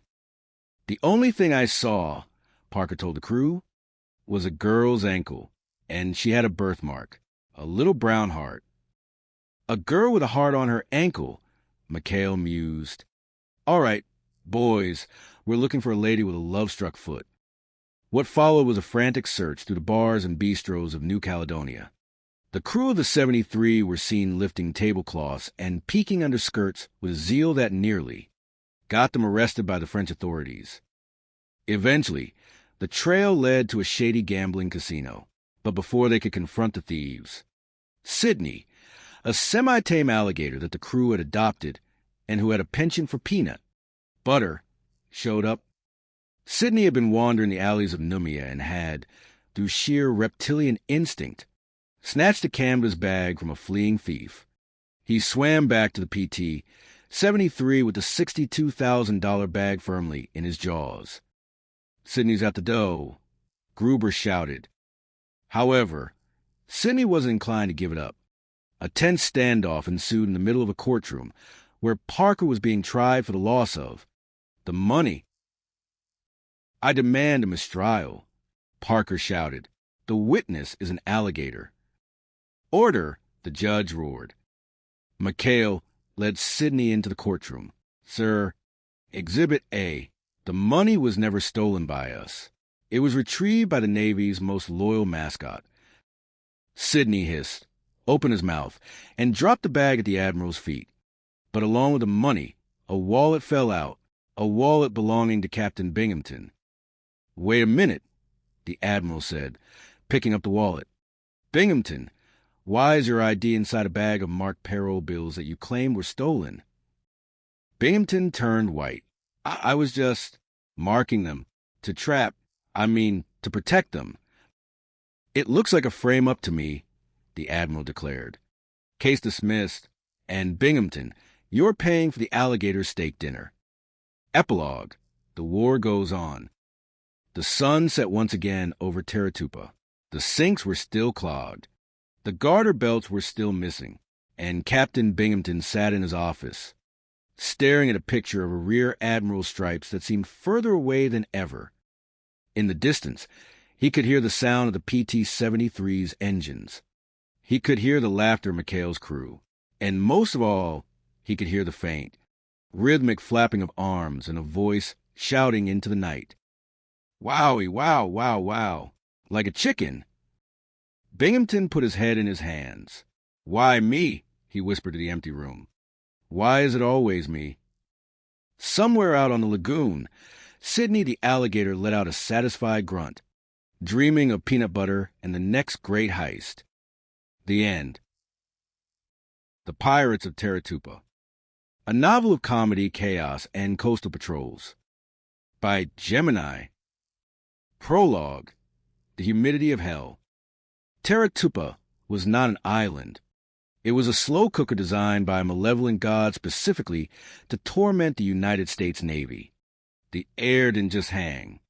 It clung to you like a wet wool blanket that had been soaked in diesel fuel and discarded in a swamp. In the center of this tropical purgatory sat the office of Captain Wallace B. Binghamton, a man whose blood pressure was currently high enough to power a small destroyer. Binghamton, known affectionately by his men as Old Lead Bottom, though never to his face, stared at a requisition form. "Garter belts," he whispered, his voice trembling with the onset of a nervous breakdown. "Wow. Wow, wow, wow. Carpenter." Lieutenant Elroy Carpenter, a man whose primary military skill was nodding in sync with his superior's rages, scurried into the room. "Yes, sir? Did the garter belts arrive, sir?" "You are the supply officer here, Carpenter." Binghamton barked, slamming his fist on the desk. "If the nurses need garter belts, you snap to it. Shake a leg. Oh, you know what I mean. What a war. Everything is on my shoulders. Sinks are backing up. Tokyo Rose is probably laughing at us. And now this." He held up a telegram as if it were an active grenade. "Admiral Rafferty is arriving today. A sneak inspection. Iron Pants Rafferty is coming here. Carpenter, do you realize what a mess this place is in? The Petty Officers Club looks like a Roman orgy that ran out of wine, and the sinks are backing up." Binghamton clutched his stomach. "My stomach acid could start a jeep. I need a way out. If I'm sick. Yes, if I'm incapacitated. I can appoint an acting base commander. And who better to face the wrath of Iron Pants than the man I hate most in this hemisphere?" "Not Commander McHale, sir?" Carpenter gasped. "Precisely." Binghamton grinned wickedly.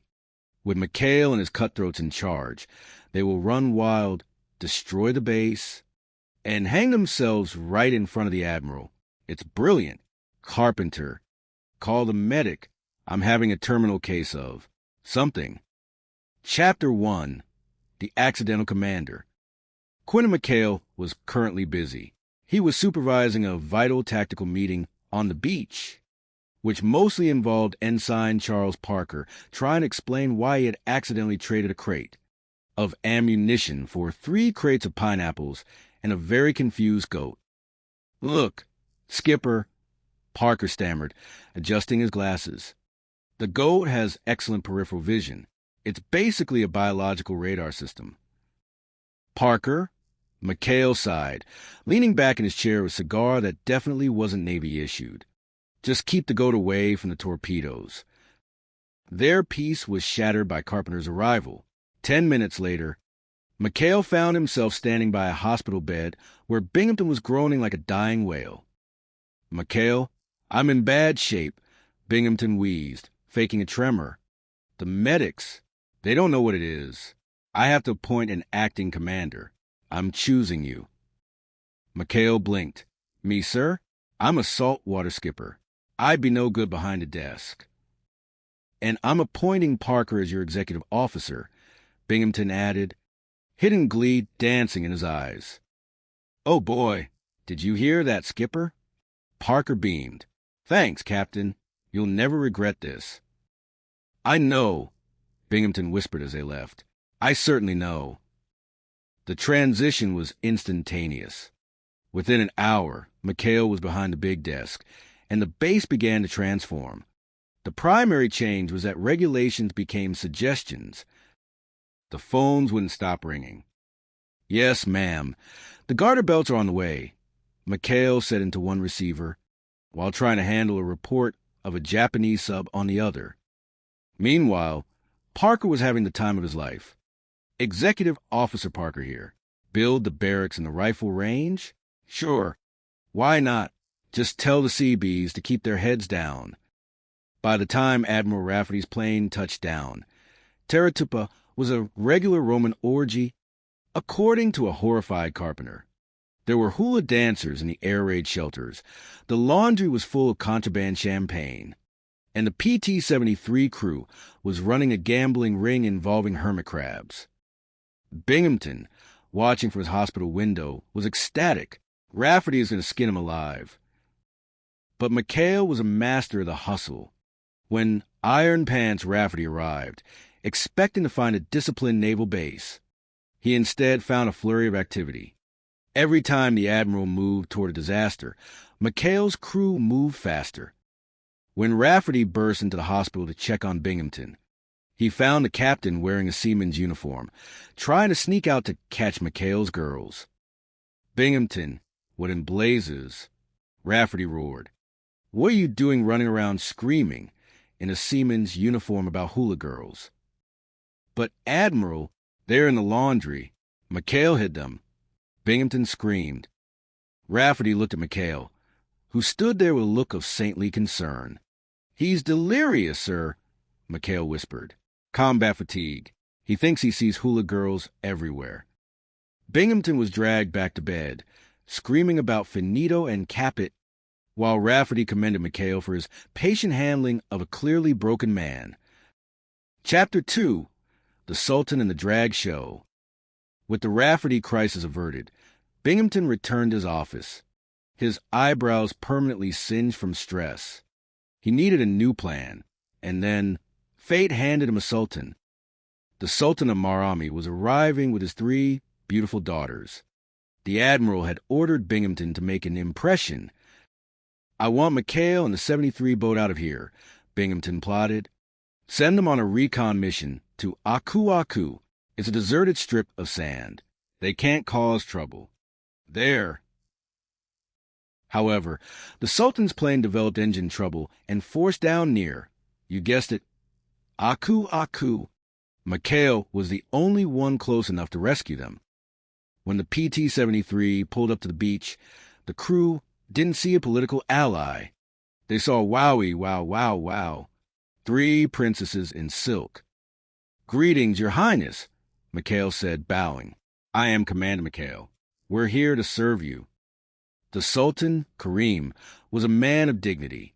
Are these men to be trusted with my cargo? Absolutely, sir, Parker said, trying to look professional while his eyes nearly popped out of his head. On the ride back, one of the princesses, Siri, took a liking to the bumbling Parker. By the time they hit the base, a secret date had been arranged. The problem? The Sultan had forbidden his daughters from leaving their quarters before the grand dinner. If I don't see Siri, I'll die, Skipper, Parker moaned back at the 73. All right, McHale said. We'll sneak her out, but we need a cover. The cover turned out to be the most horrifying thing Binghamton had ever seen. During the grand dinner, the Sultan requested his daughters dance for the officers. But one daughter, Siri, was currently on the PT-73 with Parker. Don't worry, Gruber, the crew's resident hustler, whispered. I've got an idea. We got spare silk, and Virgil has a very slender frame. At the dinner, 3 princesses appeared, their faces heavily veiled. They began a dance that looked less like a traditional Marami ritual and more like a sailor trying to shake a crab out of his shoe. Binghamton leaned in, suspicious. There's something wrong with that middle one. She's at Harry Shin's. Battle fatigue, sir, McHale whispered. The girls, they have a rare skin condition. Binghamton, never one to let a suspicion go, leapt from his chair and ripped the veil off the middle dancer. Aha, a phony Balinese bunny. You're under arrest, Virgil. The Sultan stood up, his face purple. You dare debase my daughter? This is an outrage. I will raid your Washington. Stupid infidel. Binghamton spent the next 3 days writing letters of apology to the State Department while McHale and the boys enjoyed the leftover caviar. Chapter 3, The Case of the Laughing Gas. The Sultan incident was the last straw. Binghamton convened a fitness board to have Ensign Parker removed from the Navy. He's a disgrace. He torpedoed a garbage scow because he thought it was a camouflage sub. Binghamton shouted at the walls. The crew was desperate. If we don't mellow lead bottom out, Parker's a goner, McHale said. Willie, the crew's mechanical genius, had a solution. The base dentist just got a fresh shipment of nitrous oxide, laughing gas, if we can get some into Binghamton's office air vents. It was a heist of legendary proportions. Under the cover of landscaping, the crew hooked up a tank of gas to the captain's window. Inside the office, Binghamton was preparing his case. Suddenly, he paused. A giggle escaped his lips. Carpenter, have you noticed how funny your ears are? They look like little cauliflowers. Sir, Carpenter asked, breathing in the gas. Ha, ha, ha, they do, don't they? And, sir, your nose, it's like a happy little potato. The two of them began a wild game of chucky-wucky and bingy-wingy, rolling around the floor in fits of hysterics. I love you, McHale. Binghamton screamed out the window. You're a rogue, a pirate. Come in here and give me a hug. But the timing was, as always, catastrophic. Admiral Shoemaker arrived at fitness hearing right as Binghamton was dancing on his desk with A, flower in his mouth. Binghamton, when the name of the great white fleet is going on, Shoemaker roared. McHale, thinking fast, grabbed the gas hose and shoved it into his own shirt. He's happy, Admiral. A special occasion. One of the nurses got engaged. Binghamton, completely looped, saw the Admiral and tried to knight him with a ruler. I said stay on detention. Nice. Don't you see the Admiral? You're in disgrace. The situation was saved only because an actual Japanese air raid started. Parker, still slightly buzzed from a leak in the tank, wandered out to machine gun nest and, while laughing hysterically at the pretty tracers, managed to shoot down a Japanese bomber with a single-handed burst. Admiral Shoemaker was stunned. Anyone who would stand laughing in the face of death like that brave lad was born to be a combat. Officer, hearing canceled. Parker is a hero. Binghamton woke up the next morning with the mother of all headaches and a commendation for Parker. On his desk, he cried, Chapter 4, Sidney the Witness. Peace never lasted on Taratupa. The next conflict involved $900 and an alligator. Binghamton had set a trap. He marked $900 in bills and accidentally dropped his wallet near the 73, hoping to catch McHale in a theft. However, the wallet wasn't picked up by a sailor. It was picked up by Sidney, the crew's pet alligator. Sidney, who had a refined palate for leather and high-denomination currency, swallowed the wallet whole. McHale, I know you have my wallet. Binghamton screamed, flanked by guards. Sir, I swear an alligator ate it, Parker pleaded. An alligator? Do you think I was born yesterday? You're all under arrest for grand larceny. The court-martial was a farce. Parker, acting as his own defense attorney, argued for temporary insanity on behalf of the alligator.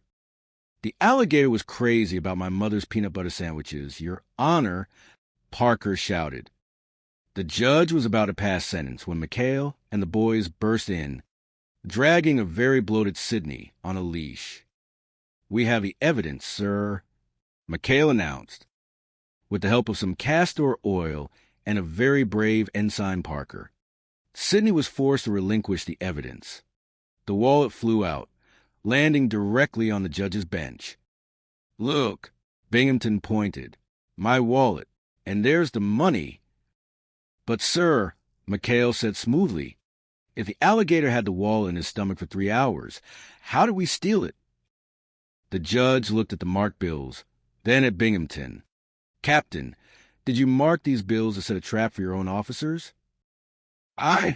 Well, justice must be served. Binghamton stammered. Case dismissed, the judge barked. And, Captain, I suggest you find a hobby that doesn't involve reptiles. Chapter 5, The $62,000 Ankle. The grand finale of the Taratupa Chronicles began with a trip to New Caledonia. Binghamton, in a rare moment of trust, actually had planned to get them arrested for hijacking. Tasked the PT-73 with picking up the $62,000 base payroll. Small bills, unmarked, very tempting, isn't it, McHale? Binghamton sneered. Parker was tasked with carrying the bag, but Taratupa luck followed them to the mainland while walking past a racetrack. Parker was distracted by a beautiful woman and was promptly knocked unconscious by a mysterious assailant. When he woke up, the $62,000 was gone. The only thing I saw was a girl's ankle. Parker wailed back at the boat. She had a birthmark, a little brown heart on her right ankle. We got to find that ankle, or we're going to the brig for life, McHale said. The search for the heart-shaped ankle became an obsession. The crew turned New Caledonia upside down. They peeked under tablecloths, checked benches, and nearly got arrested in a French cafe. I got pulled by a big freckle. Gruber complained after being slapped by a waitress. The mystery deepened when they spotted a shifty-looking man in a gray suit carrying a familiar canvas bag. A high-speed chase through the streets of Numia ensued. The climax occurred at a local fort. The thieves had stashed the money inside an old, decorative cannon to hide it from the gendarmes. Binghamton and Carpenter arrived just as McHale's crew cornered the thieves. "I've got you now, McHale," Binghamton shouted, pointing his gun, empty-handed and guilty as sin. "Wait, Captain," Parker screamed, pointing at the cannon. "The money, it's in there." At that exact moment, a Japanese Zero, a stray from a distant carrier, spotted the group and began a strafing run. "Take cover," McHale yelled. Parker, in a moment of sheer, unadulterated panic, grabbed a torch from a nearby wall. "I'll show them. United States Navy." He lit the fuse of the old cannon. The cannon didn't fire a ball. It fired $62,000 in small, unmarked bills. The explosion of currency was majestic. It was as if it were raining green. The Japanese pilot, blinded by a cloud of $20 bills and confused by the lack of anti-aircraft fire, veered off and headed for the horizon. Binghamton stood in the center of the fort, his mouth open, as a $100 bill drifted down and landed on his nose. What is this?" he whispered.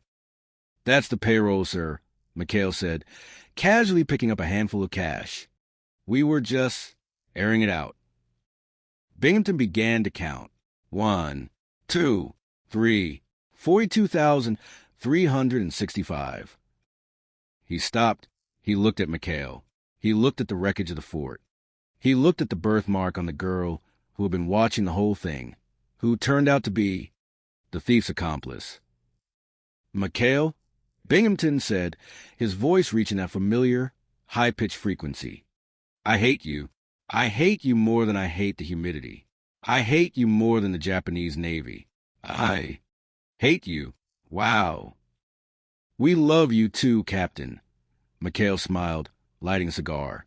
"Happy Friday the 13th. As the sun set over Taratupa, the PT-73 roared back toward its base, leaving behind a very frustrated captain, a very confused alligator, and a legend that would be told in every naval bar from Pearl Harbor to San Diego. The war went on, but on Taratupa, the pirates were winning. The end. The Pirates of Taratupa, a nautical comedy of errors. Chapter 1. The Garter Belt Crisis and the Souring Stomach. The South Pacific sun beat down on the island of Taratupa with the kind of relentless intensity that turned men's brains into lukewarm porridge inside the headquarters of the U.S. Naval Base. Captain Wallace B. Binghamton, known to his less than loyal subordinates as Old Lead Bottom, was currently vibrating with a level of stress that could power a small city. "Wow, wow, wow, wow." Binghamton sputtered, pacing his office like a caged tiger that had accidentally swallowed a bag of lemons. He turned his glare toward Lieutenant Carpenter, his ever-loyal, if somewhat dim-witted, aide. "Garter belts, Carpenter. You are the supply officer here. If the nurses need garter belts, then you snap to it. Shake a leg. Do you understand the gravity of the situation? Carpenter stood at attention, his eyes wide. Sir, I'm trying. But the Pacific Theater isn't exactly a haberdashery. I'm having trouble sourcing the elastic. Whoa, war, Binghamton moaned, clutching his midsection. Everything is on my shoulders. I'm surrounded by idiots, pirates, and now, sagging hosiery. The phone rang, and Binghamton snatched it up as if it were a weapon. Hello. Yes, this is Captain Binghamton. Who did you expect? Tokyo rose. He listened for a moment, his face turning a shade of purple usually reserved for bruised eggplants. The sinks in the Petty Officers Club are backing up? So what? I'm the commanding officer here. Not a plumber. Call a wrench monkey and leave me alone. He slammed the receiver down and popped a handful of antacid pills. Sir, Carpenter whispered, I just got a message from a pal of mine at Confleet. Admiral Iron Pants Rafferty is arriving today on a sneak inspection. The color drained from Binghamton's face. Rafferty. The man was a human buzzsaw who ate underperforming officers for breakfast. Iron Pants is coming here. Now, look at this place. It's a mess. The 73 crew is probably running a floating casino as we speak. A desperate light flickered in Binghamton's eyes. Carpenter. My stomach. It's worse than usual. My stomach acid could start a car. If I were sick, really sick, I wouldn't have to face the Admiral. I could appoint an acting base commander. Carpenter nodded slowly. And who would you choose, sir? Not me, surely. I'm two. Well, I'm me. Binghamton grinned, a terrifying, shark-like expression. Not you. Ninny. McHale. Lieutenant Commander Quentin McHale, with that pirate and his cutthroats in charge. They'll run wild. They'll turn this base into a circus right in front of Rafferty. The Admiral will. Court-Martial McHale, and I'll be lying safely in a hospital bed, innocent as a babe. Absolutely brilliant, sir. Carpenter cheered. Called a medic. Binghamton commanded, collapsing into a chair and groaning with practiced agony. Hurry! I'm dying. I'm paying the supreme price for my country. Chapter 2. The acting commander and the hula trap. McHale and the crew of the PT-73 were not particularly surprised to find Binghamton in the infirmary, though they were suspicious of his sudden deathbed temperament. Oh, McHale. Binghamton wheezed as a 73 skipper entered the ward. I'm in bad shape. The doctors, they don't know. It could be anything. High blood pressure. Low morale, acute everything. McHale, a man whose relaxed posture suggested he spent most of the war in a hammock, leaned over the captain. Gee, Captain, that's tough. You want us to take Carpenter here and give him some pointers while he runs the base. Carpenter. Binghamton scoffed, forgetting his pain for a split second. He's a boob. No. McHale, I'm appointing you the acting base commander, and Ensign Parker here will be your executive. Officer. Parker, a man whose relationship with gravity was tenuous at best, nearly fell over. Me? Executive officer? Oh, boy, Skip. Did you hear that? I'm the exec. It's an order, McHale, Binghamton insisted, pulling the covers up. Now get to my office and take command this minute. Out! Out! As soon as they left, Binghamton turned to Carpenter with a gleeful hiss. Now, we wait. The hula girls are already in the bomb shelter. The booze is flowing. Rafferty will be here in 20 minutes. McHale is a dead man. Back at the office, the transition to McHale's leadership was instantaneous chaos. The phones were ringing off the hook. Executive Officer Parker here. Parker shouted into the receiver, his hat sideways. What? The Seabees are building a rifle range in the middle of the mess hall? Well, tell them to. Keep their heads down. Meanwhile, Gruber and the rest of the crew had taken McHale's acting command as a license to print money. Within 10 minutes. They had organized a cultural exchange program involving a dozen hula girls and several cases of unauthorized refreshments. Tell the boys full speed ahead. McHale shouted over the din of 3 different phone lines. Action, that's what this base needs. But the action arrived sooner than expected in the form of Admiral Rafferty. Welcome to Teratupa, sir. McHale saluted as the Admiral stepped off his plane. Acting Commander McHale at your service. Rafferty looked around, his eyes narrowing at the sound of distant ukulele music. Where's Binghamton? Hospital, sir. Very sick. Hallucinations, mostly. McHale lied smoothly. Just then, Binghamton appeared, wrapped in a bathrobe, looking like a vengeful ghost. Admiral, thank God you're here. You have to see the bomb shelter. McHale has filled it with hula. Girls, it's an orgy of naval disgrace. Hafut Seaside. Binghamton, you're in your pajamas. Go back to bed. McHale, let's see the laundry. I hear your laundry facilities are top-notch. Binghamton's plan began to unravel.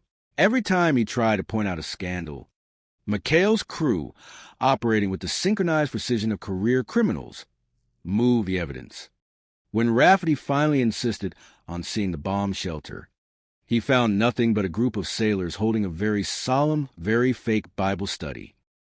I'm seeing things, Admiral. Binghamton screamed as he was dragged back to the hospital. The girls were there. They were wiggling. I saw the wiggling.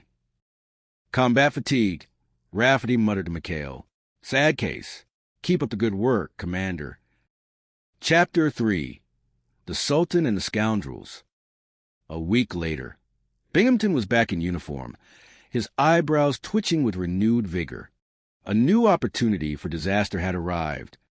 A diplomatic visit from the Sultan of Marami and his 3 daughters. The Admiral wants a 100% perfect impression. Binghamton barked. McHale, I want your crew out on a recon mission to Aku Aku. It's a deserted strip of nothing. I don't want you anywhere near the Sultan. But, sir, McHale protested, the 73 is the only boat fast enough to pick them up from the island of Samura, where they're playing. Forced down. Binghamton groaned. Fate was a cruel mistress. McHale was sent to rescue the Sultan. The rescue, however, turned into a nightmare of cultural misunderstandings. The Sultan, a man of immense dignity and even more immense luggage, arrived on the PT-73 with his 3 princesses. Wowie, wow, wow, Gruber whispered as the princesses stepped aboard. I heard that young man, the Sultan roared. The next man who debases the dignity of my daughters will answer to me. McHale stepped in. Forgive him, Your Highness. In our country, wow is a ceremonial greeting. It means, your wisdom exceeds the stars. The Sultan softened. He even took an interest in driving the boat. McHale, ever the diplomat, let the Sultan take the wheel. The result was a zigzagging course across the Pacific that nearly sent Ensign Parker overboard. But the Sultan was thrilled. Back at the base, Binghamton had organized a formal dinner. He was determined to show that he was a cultured one, while McHale was a barbarian. However, things went south when the crew decided to sneak out with the princesses. Virgil had promised Princess Siri a boat ride, but the engine conked out, leaving them stranded. Desperate to cover for the missing princess at dinner, the crew did the only logical thing. They dressed Ensign Parker in a veil and a hula skirt. At the dinner table, the 3 princesses were asked to dance. My daughters will perform for you, the Sultan announced proudly. 2 princesses danced gracefully. The 3rd, Princess Parker, moved with the grace of a water buffalo on roller skates. Binghamton, suspicious as always, squinted at the 3rd dancer. There's something wrong with that one. She's got hairy shins, and she's wearing combat boots. Under that silk. He lunged forward and ripped off the veil. I knew it. It's Parker, you phony Balinese bunny. The Sultan stood up, his face thunderous. You lay hands on my daughter? You call her a bunny? "It's not your daughter, sir. It's an ensign," Binghamton shouted. Just then, the real Princess Siri walked in, having been rescued by McHale. The Sultan looked at Binghamton, then at the princess in combat boots, then back at McHale.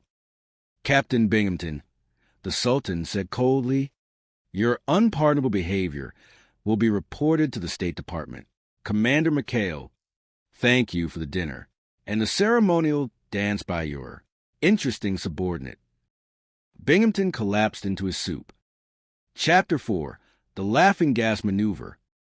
The tension between Binghamton and Parker reached a breaking point when Parker accidentally ran the captain over with a Jeep. Specifically, he ran him over while the captain was standing in a puddle, a fitness board. Binghamton screamed, dripping wet, "I'm convening a fitness board. Parker, you're finished. You're going to be a seaman second class, so fast your head will spin." The crew knew they had to save Parker. They needed to get Binghamton in a good mood, a really good mood. "Laughing gas," McHale suggested, eyeing a tank of nitrous oxide from the dentist's office. "If we can get old Lee Bottom to breathe some of this, he'll be so hysterical he'll promote Parker to admiral." The plan was set. While Binghamton was in his office, the crew rigged a hose to the window. "Captain," McHale said, stepping into the office with a bouquet of goldenrod, "we brought you a gift, to show no hard feelings." "I'm allergic to that." Binghamton shouted, sneezing violently, "Get it out! Open the window." As soon as the window opened, Gruber turned on the tank. The gas hissed into the room. Within seconds, Binghamton's scowl began to twitch. A giggle escaped his lips, then a chortle, then a full-blown guffaw. "McHale!" he roared, slapping his desk. "You're a riot. And Parker, running me over? That was the funniest thing I've ever seen. Chucky Wucky, come here." Parker walked in, terrified. Binghamton grabbed him in a bear hug. "You torpedoed a garbage scowl? Comedy gold. I'm canceling the fitness board. Let's have a party. Where are the girls? I want to dance." The admiral in charge of the fitness board, Admiral Shoemaker, arrived to find Binghamton dancing on his desk, wearing a wastebasket on his head, and singing "The Old Rugged Cross" in a ragtime beat. "Binghamton," Shoemaker barked, "what is the meaning of this?" "Hiya, Shoey." Binghamton giggled, trying to pinch the admiral's cheek. "You want to see a fire drill?" Parker, showing the fire drill. Just then, an actual air raid siren went off. Parker, still confused but eager to please, ran out and accidentally shot down a Japanese bomber while trying to figure out how the anti-aircraft gun worked. "Magnificent!" Shoemaker exclaimed. "Parker, you're a hero. And Binghamton, you're a raving lunatic. I'm canceling this board. Parker stays. Binghamton, I'm recommending a long, long rest." Chapter 5, Sidney the Alligator and the Court-Martial. Peace never lasted long on Teratupa.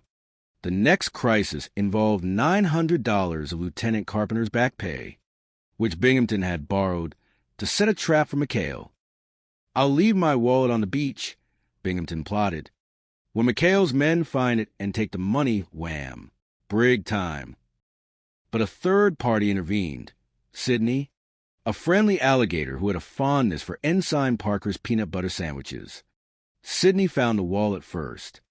Being an alligator, he didn't care about the money. He just liked the leather. He took the wallet in his mouth and crawled into Parker's shack. When Binghamton found his ID card in the alligator's mouth, he naturally assumed McHale had trained the reptile to steal.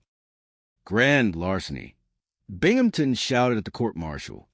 "The defendant, Ensign Parker, used a reptilian accomplice to rob me." Parker, acting as his own defense attorney, was struggling. "Your Honor, Sidney is innocent.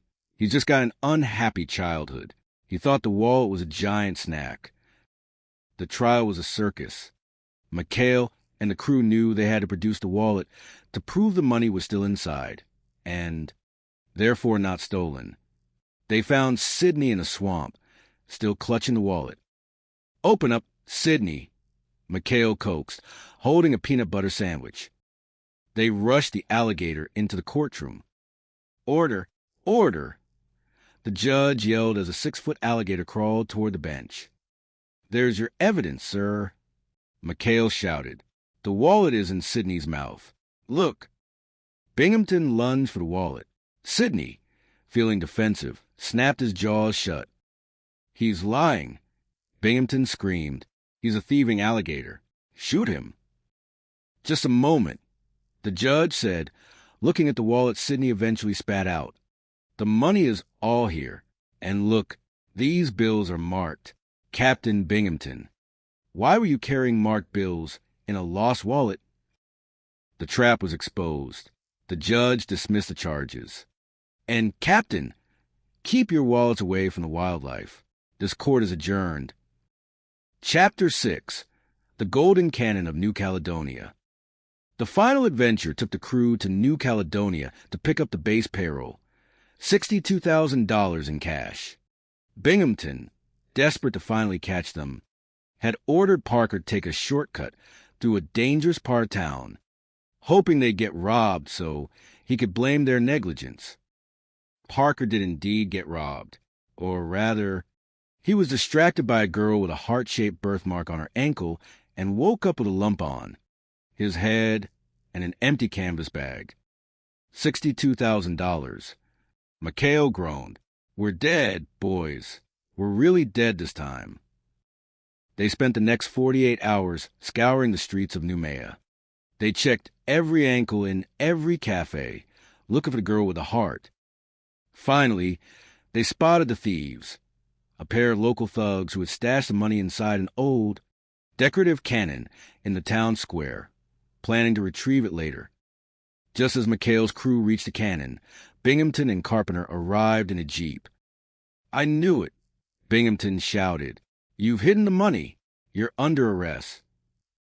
Just then, a rogue Japanese Zero, a lone wolf from a nearby carrier, dived toward the square, strafing the area.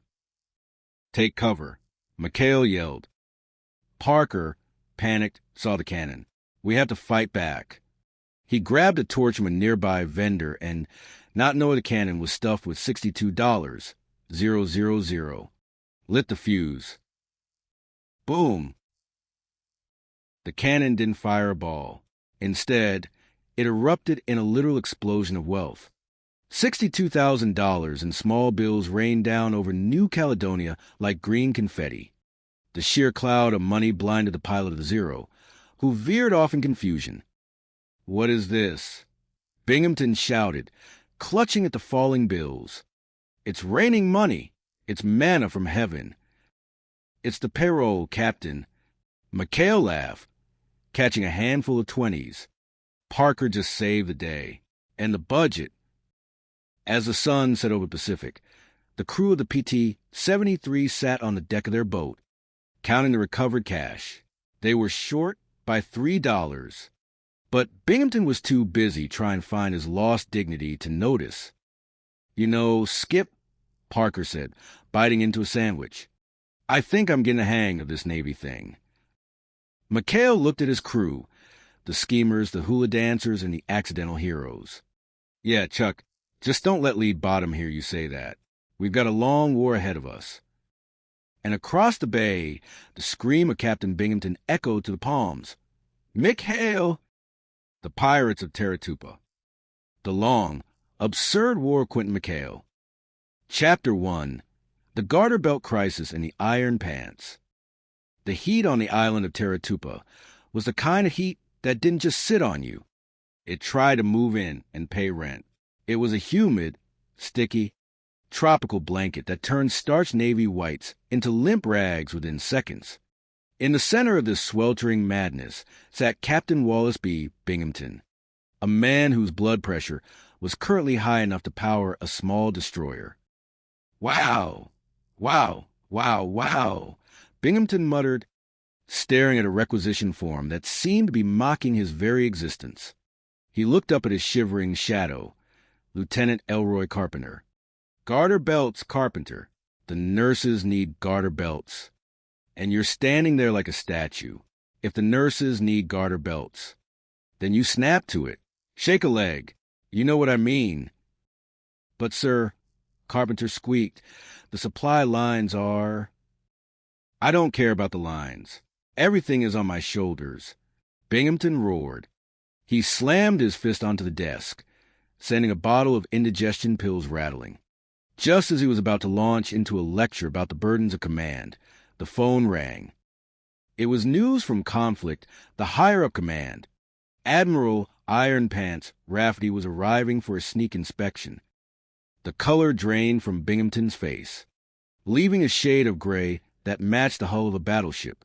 Iron Pants? Here? Today? He looked around his office, which was currently a chaotic mess of half-finished reports and backing up plumbing. Do you realize what a mess this place is? The sinks in the Petty Officers Club are backing up. Tokyo Rose probably has a cleaner office than this. Binghamton grabbed his stomach, groaning. My stomach acid could start a car, Carpenter. I need a way out. If I were sick, truly, horribly, medically sick, I could appoint an acting base commander, someone to take the brunt of Rafferty's iron-fisted wrath. His eyes drifted toward the window, where the PT-73 sat docked in the distance. A wicked smile began to form. Not just anyone. McHale, with Quentin McHale and his band of cutthroats in charge. They'll run wild. They'll destroy themselves right in front of the Admiral. It's brilliant. Carpenter, I feel a fainting spell coming on. Catch me. Carpenter, being Carpenter, moved 2 inches to the left. Binghamton hit the floor with a dull thud. You stupid numbskull. Binghamton hissed from the floor. You didn't catch me. Chapter 2, The Reign of McHale. Quentin McHale, a man who treated naval regulations like vague suggestions from an eccentric ant, found himself summoned to the hospital. He stood over Binghamton's bed, accompanied by the nervous Ensign Charles Parker. Oh, McHale, Binghamton moaned, his acting skills reaching for an Oscar. I'm in bad shape. The medics, they don't know what it is. I have to point an acting base. Commander, I was thinking of Carpenter, but, well, he's a boob. He's a boob, sir, Parker agreed helpfully. So, McHale, it's you. You're the acting base commander. And Parker here, he's the acting executive officer. McHale blinked. Me? Behind a desk? Captain, I'm a saltwater skipper. I'd be no good in an office. That's an order. Out! Out! Binghamton shooed them away, hiding a smirk beneath his blanket. Within an hour, the Navy Way had been evicted from the base. McHale moved his headquarters to the office, but the atmosphere had changed. The crew of the 73, Gruber, Christie, Tinker, Virgil, and Willie, didn't see a desk. They saw an opportunity. Skip, the boys want to throw a little shindig, Gruber whispered, leaning over the commander's desk. We can rake in a pile of dough. Hula Girls music the works. McHale, distracted by a mountain of paperwork regarding garter belts and clogged sinks, waved a hand. Full speed ahead, Gruber. Just keep the noise down. By the time Admiral Rafferty's plane touched down, Taratupa had been transformed. It wasn't a naval base. It was a tropical resort. Hula Girls were dancing. A makeshift bar was serving pineapple juice with a suspicious kick, and the discipline was non-existent. Binghamton, watching from his hospital window, was ecstatic. They're dead, Carpenter. McHale is finished. But then the alarm sounded. Iron Pants Rafferty was on his way to the office. McHale's eyes widened.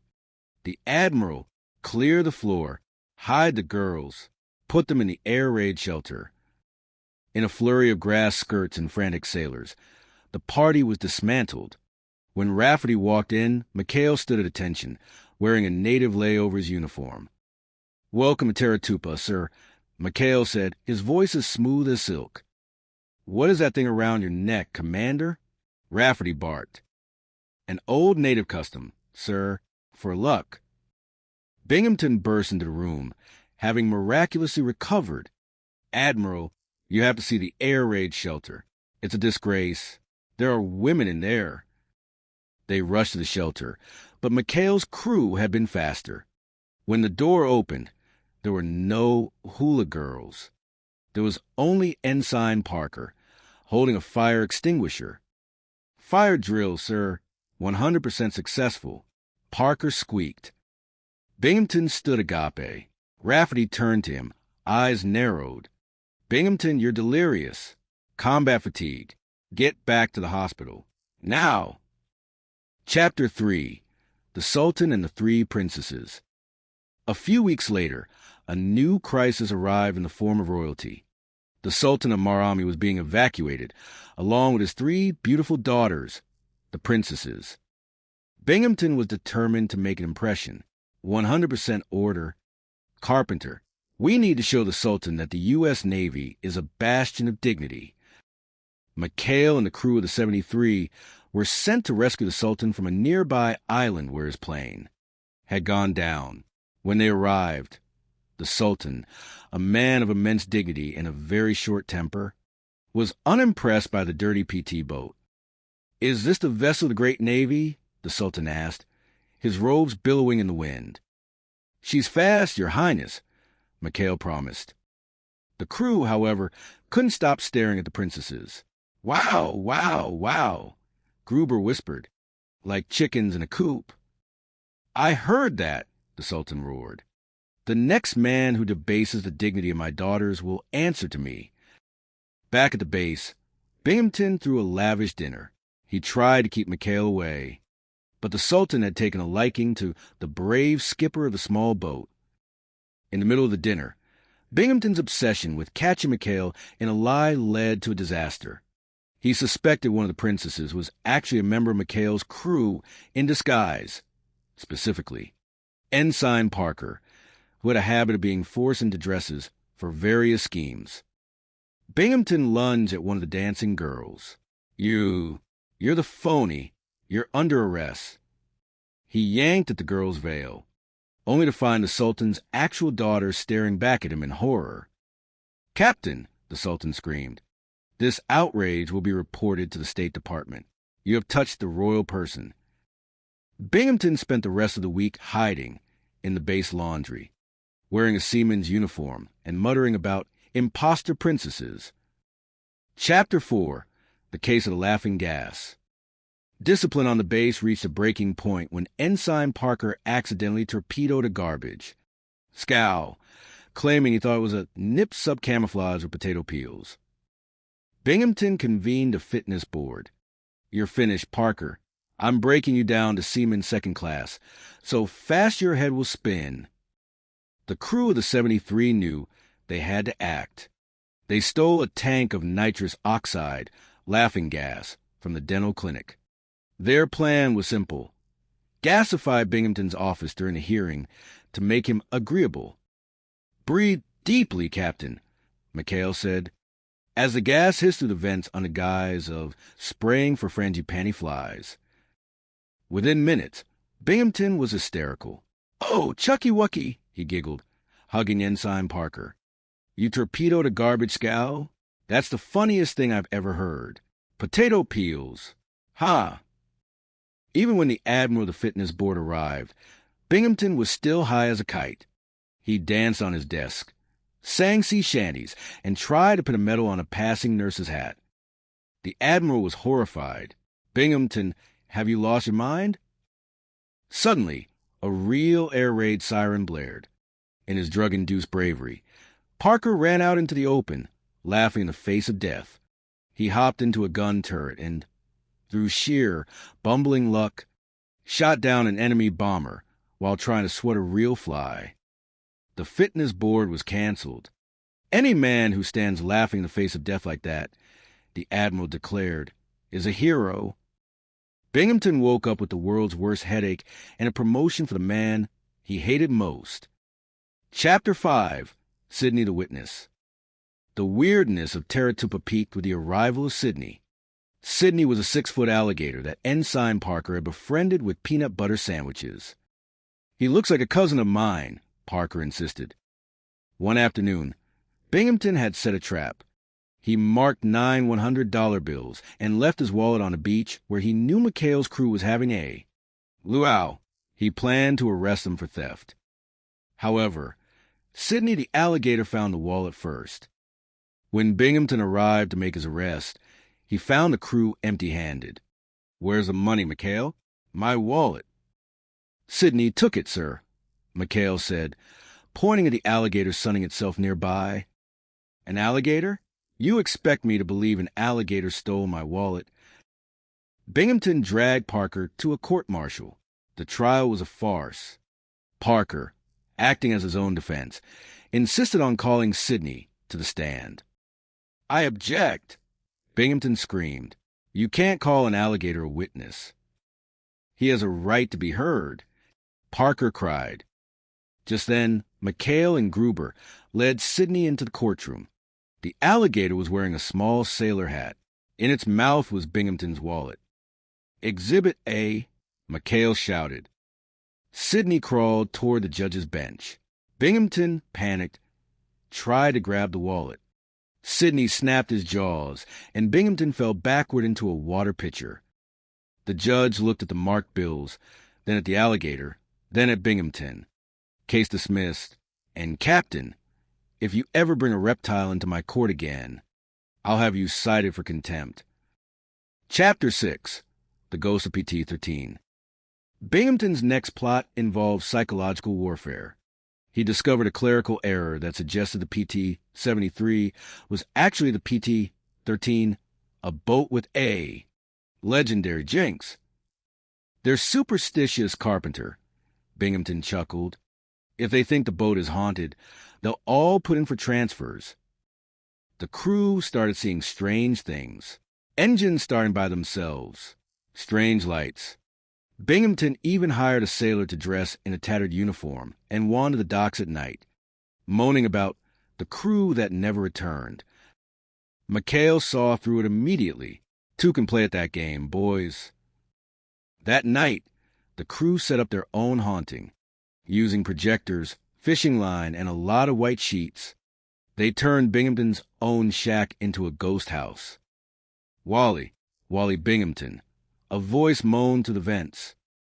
Binghamton woke up to find McHale's crew, all covered in glowing phosphorescent paint, floating outside his window. "We've come for you, Captain," Gruber wailed, rattling a set of heavy anchor chains. "We need a new commander in the locker, Davy Jones's locker." Binghamton screamed, ran out of his shack in his polka-dot pajamas, and signed every transfer paper McHale put in front of him just to make the ghosts go away. Chapter 7. The Great New Caledonia Payroll Heist. The final act of the long summer began when Binghamton was ordered to pick up the base payroll from New Caledonia, a staggering $62,000 in small unmarked bills. Still hoping to frame McHale, Binghamton assigned the 73 to the task, but he sent Carpenter along to spy. In New Caledonia, tragedy struck. While the crew was distracted by the local sights, the payroll bag vanished. Ensign Parker had been knocked out. "The money, it's gone," Parker cried when he woke up. "All I saw was a girl's ankle. She had a little brown heart birthmark on it." McHale's face went grim. "We got to find that girl before Binghamton finds us." What followed was a wild chase through the streets of New Caledonia. The crew spent hours checking the ankles of every woman in the city. Gruber got slapped 14 times. Tinker was chased by a baker with a rolling pin. Finally, they spotted the girl. She was with a group of shady-looking characters heading for an old ruined site. "There she is, the heart," Parker yelled. The thieves retreated into an old fortress, protected by a rusty, ancient cannon. As Binghamton and the MPs arrived to arrest McHale for losing the money, the thieves prepared to fire the cannon at the Navy. "Don't fire. That thing's a relic," McHale warned. The thieves lit the fuse anyway, but they hadn't used a cannonball. They had stuffed the barrel with the stolen payroll bag to hide it. Boom! The cannon exploded. but instead of shrapnel, a literal cloud of money filled the air. $62,000 rained down over the harbor like green snow. Manna from heaven, Gruber shouted, grabbing bills out of the air.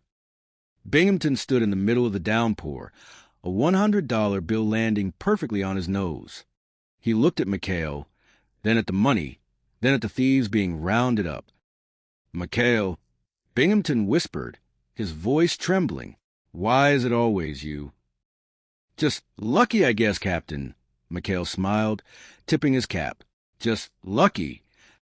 As the sun set over Teratupa, the crew of the 73 sat on their boat, drinking stolen champagne and watching Binghamton try to count the wet money on the dock.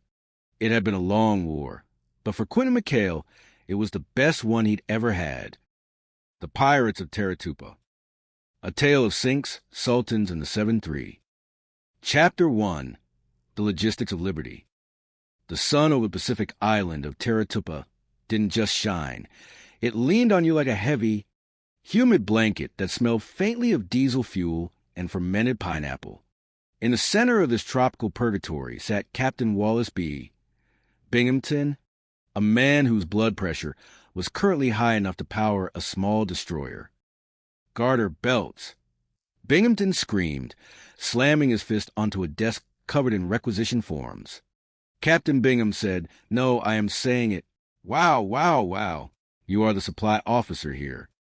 Carpenter, if the nurses need garter belts, you snap to it. You shake a leg. Oh, you know what I mean."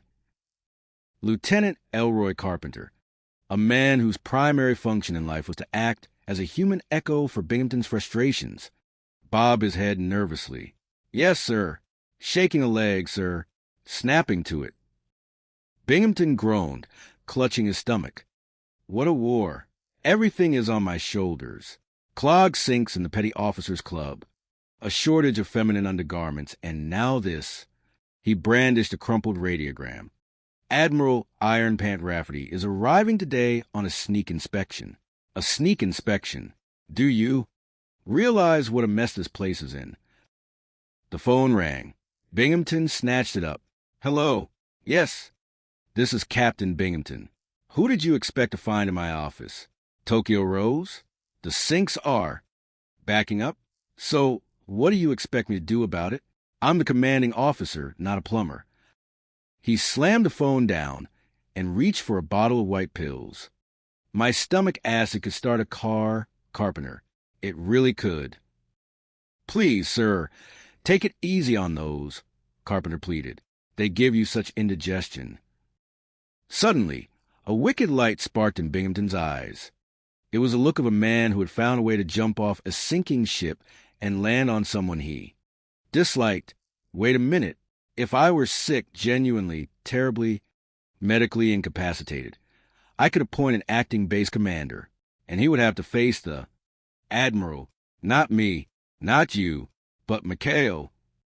The name McHale hung in the air like a bad smell.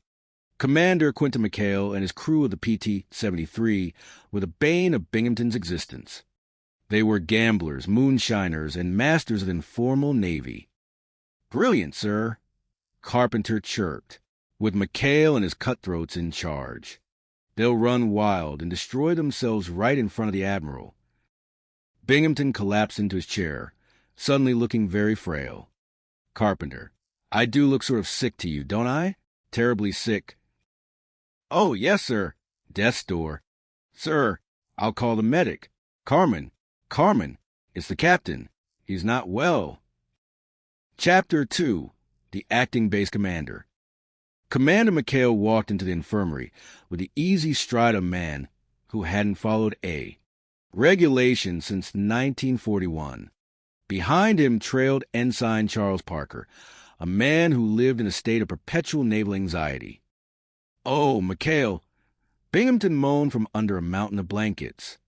"It's bad. The tests. No answers yet. I'm in bad shape." "Gee, Captain, I'm sorry," McHale said, his voice dripping with just enough sincerity to avoid a court-martial. "I'll let Carpenter handle things while you rest." "No," Binghamton barked, then softened into a pathetic whimper. No, Carpenter is a boob. I'm appointing you. McHale, acting base commander. And Parker here. He'll be acting executive officer. Parker's eyes widened to the size of dinner plates. Me? Executive officer? Oh, boy. Thanks, Captain. You'll never regret this. I know, Binghamton whispered, closing his eyes to hide a smirk. Now get out. Take command. This minute.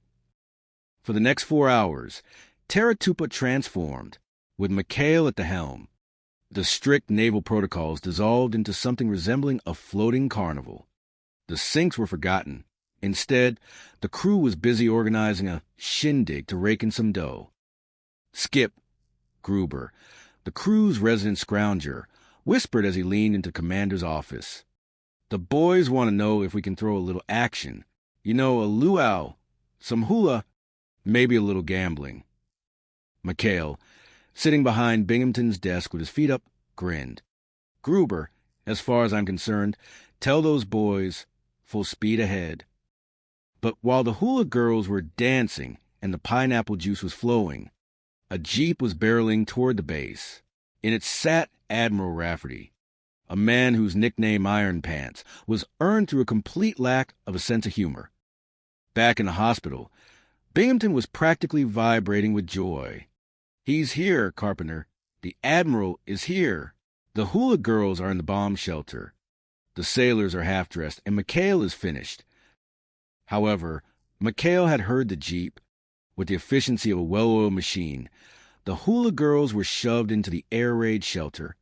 The gambling tables were flipped, and the PT-73 crew stood at attention, looking miraculously like sailors. When Rafferty entered, he found McHale and Parker. Acting Base Commander McHale at your service, sir. Binghamton, unable to wait for the fallout, ran in wearing his bathrobe. Admiral, you have to see the air raid shelter. It's full of hula girls. An orgy, I tell you. Rafferty looked at McHale, then at the frantic, bathrobe-clad Binghamton. Hula girls? In the shelter? They opened the door. It was empty. McHale had moved them to the base laundry minutes prior. Captain, Rafferty said, his voice cold as ice, I think you've been under a terrific strain. You're having hallucinations. Back to bed. At once. That is an order. Binghamton's scream echoed across the lagoon. Chapter 3. The Sultan and the Scams. Diplomacy came to Taratupa in the form of a gold-trimmed yacht. The Sultan of Marami was arriving with his 3 daughters, and the Admiral had made it clear Binghamton was to make a 100% perfect impression. I can't make an impression with McHale around. Binghamton hissed. I'm sending the 73 boat on a recon mission to Aku Aku. It's a deserted strip of nothing. But fate, as it often did on Taratupa, intervened. The Sultan's plane developed engine trouble near. You guessed it. Aku Aku. It was McHale who pulled the Sultan and the 3 princesses from the surf. Wowie, wow, wow, wow. The crew muttered as the princesses stepped onto the deck of the PT-73. The Sultan, a man of great dignity and an even greater temper, was impressed by McHale. Your men are to be trusted? My cargo is priceless. Absolutely, Your Highness, McHale said. You're under protection of the U.S. Navy. However, things went south when Virgil, one of McHale's men, decided to take Princess Siri for a moonlight cruise on the 73. When the engines conked out, leaving them stranded, the crew had to improvise for the Sultan's formal dinner. We need a princess. Parker panicked. The Sultan expects 3 daughters at the table. In a move of sheer desperation, the crew decided to recruit some dancers. But when the Sultan demanded his daughters dance for the guests, the ruse began to crumble. Binghamton, suspicious as always, started grabbing at the veils of the dancers. Imposter, Binghamton yelled, grabbing a dancer. This one is a phony Balinese bunny. You're under arrest. The Sultan stood up, trembling with rage. Captain, your unpardonable behavior will be reported to the State Department. My daughters, we are leaving. Binghamton was left holding a silk veil and a one-way ticket to a disciplinary hearing. Chapter 4. The Jinx of PT-13. Binghamton's next plan was more legalistic. He was going to convene a fitness board to break Ensign Parker down to a seaman's second class. I've got you this time, you goofball. Binghamton gloated. One look at your record, torpedoing a garbage scow, shooting down a target plane during a drill, and you're finished. The crew of the 73 huddled in their shack. We got to do something, Skip, Gruber said. Parker's a goner. McHale looked at a tank they had liberated from the base dentist. Nitrous oxide, he whispered. Laughing gas. If we can get Binghamton in a happy mood, he might just cancel the hearing. They rigged the gas to blow through Binghamton's office window. As the captain sat down to review the charges, the sweet-smelling gas began to fill the room. Frangie panty flies. McHale shouted from outside, spraying a hose. We're just protecting the shrubs. Captain, breathe deeply. Within minutes, Binghamton was hysterical. Chucky Wucky, he giggled, hugging Ensign Parker. You torpedoed a garbage scow? That's the funniest thing I've ever heard. The potato peels. They look like a submarine. Oh, I love you, Chucky. Sir, Parker asked, bewildered, about the fitness board? Cancel it. Binghamton roared with laughter. Tell the Admiral I was joking. We're all friends here. Bingy Winky and Chucky Wucky. The plan was working perfectly until Admiral Shoemaker, the head of the fitness board, arrived early. He found Binghamton dancing on a table with a nurse's scarf wrapped around his head. Binghamton, Shoemaker barked. What in the name of the great white fleet is going on? The gas was wearing off. Binghamton blinked, realization dawning. Admiral, it's a plot. They drugged me with gas. Parker is a menace. Just then, an air raid siren wailed. A lone Japanese scout plane appeared on the horizon. Parker, still confused by the morning's events, stumbled toward a deck gun. In a fit of accidental brilliance, he fired a single shot that clipped the plane's wing, sending it spiraling into the sea. Shoemaker watched in awe. Magnificent! Anyone who can stand laughing in the face of death and take down an enemy plane is A. Hero, fitness board, this man deserves a medal. Binghamton fainted. Chapter 5. Sidney the Witness. The final straw for Binghamton was the base payroll. $62,000 in small, unmarked bills.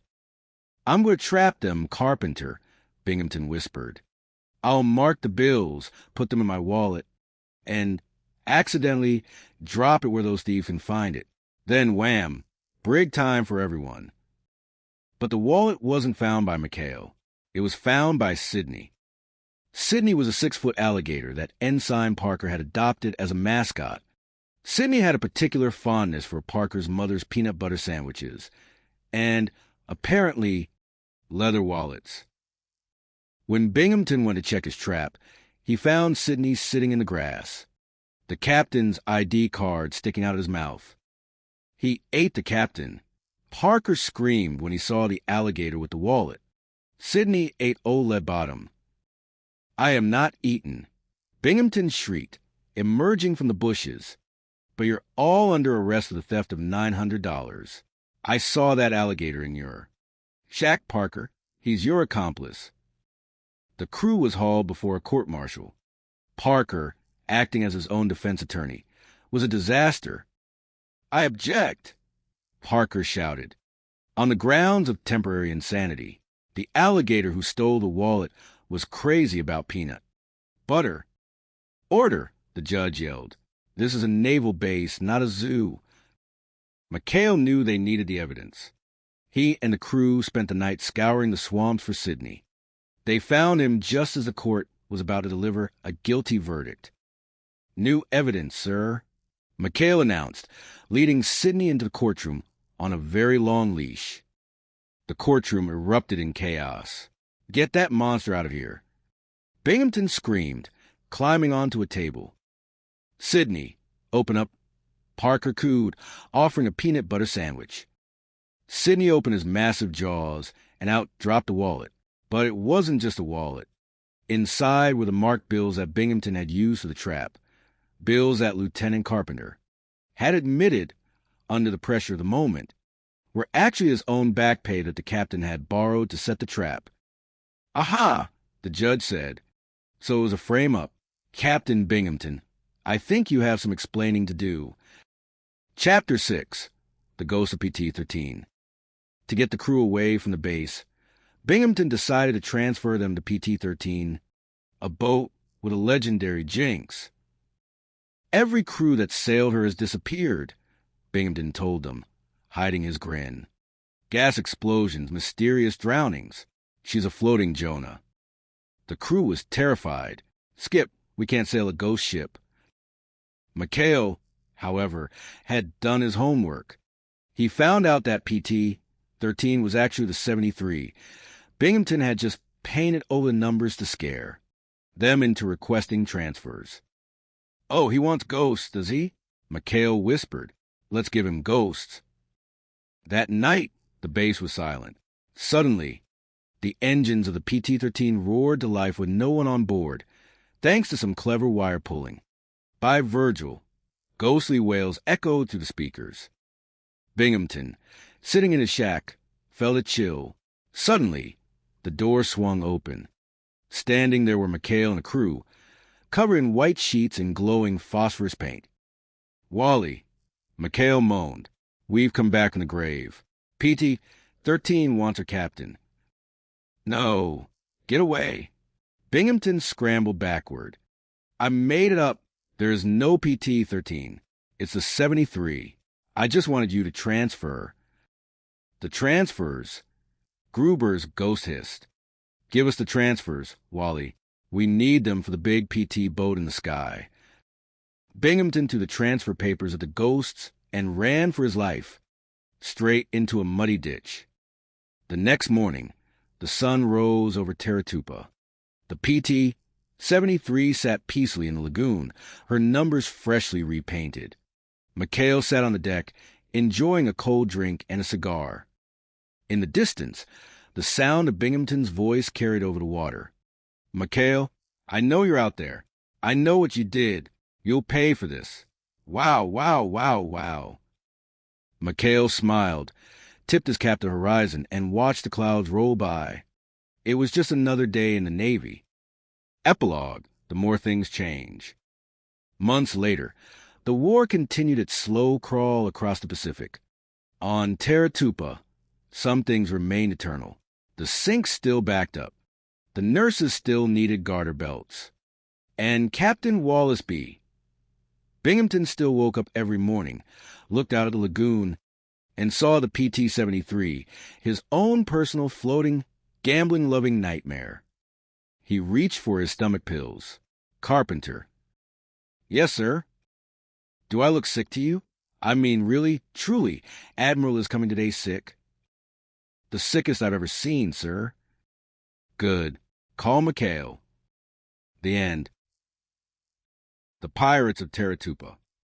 A novel of military misadventure and tropical chaos. Chapter 1. The Acidic Captain and the Garter Belt Crisis. Teratupa was a place where the sun didn't just shine, it interrogated you.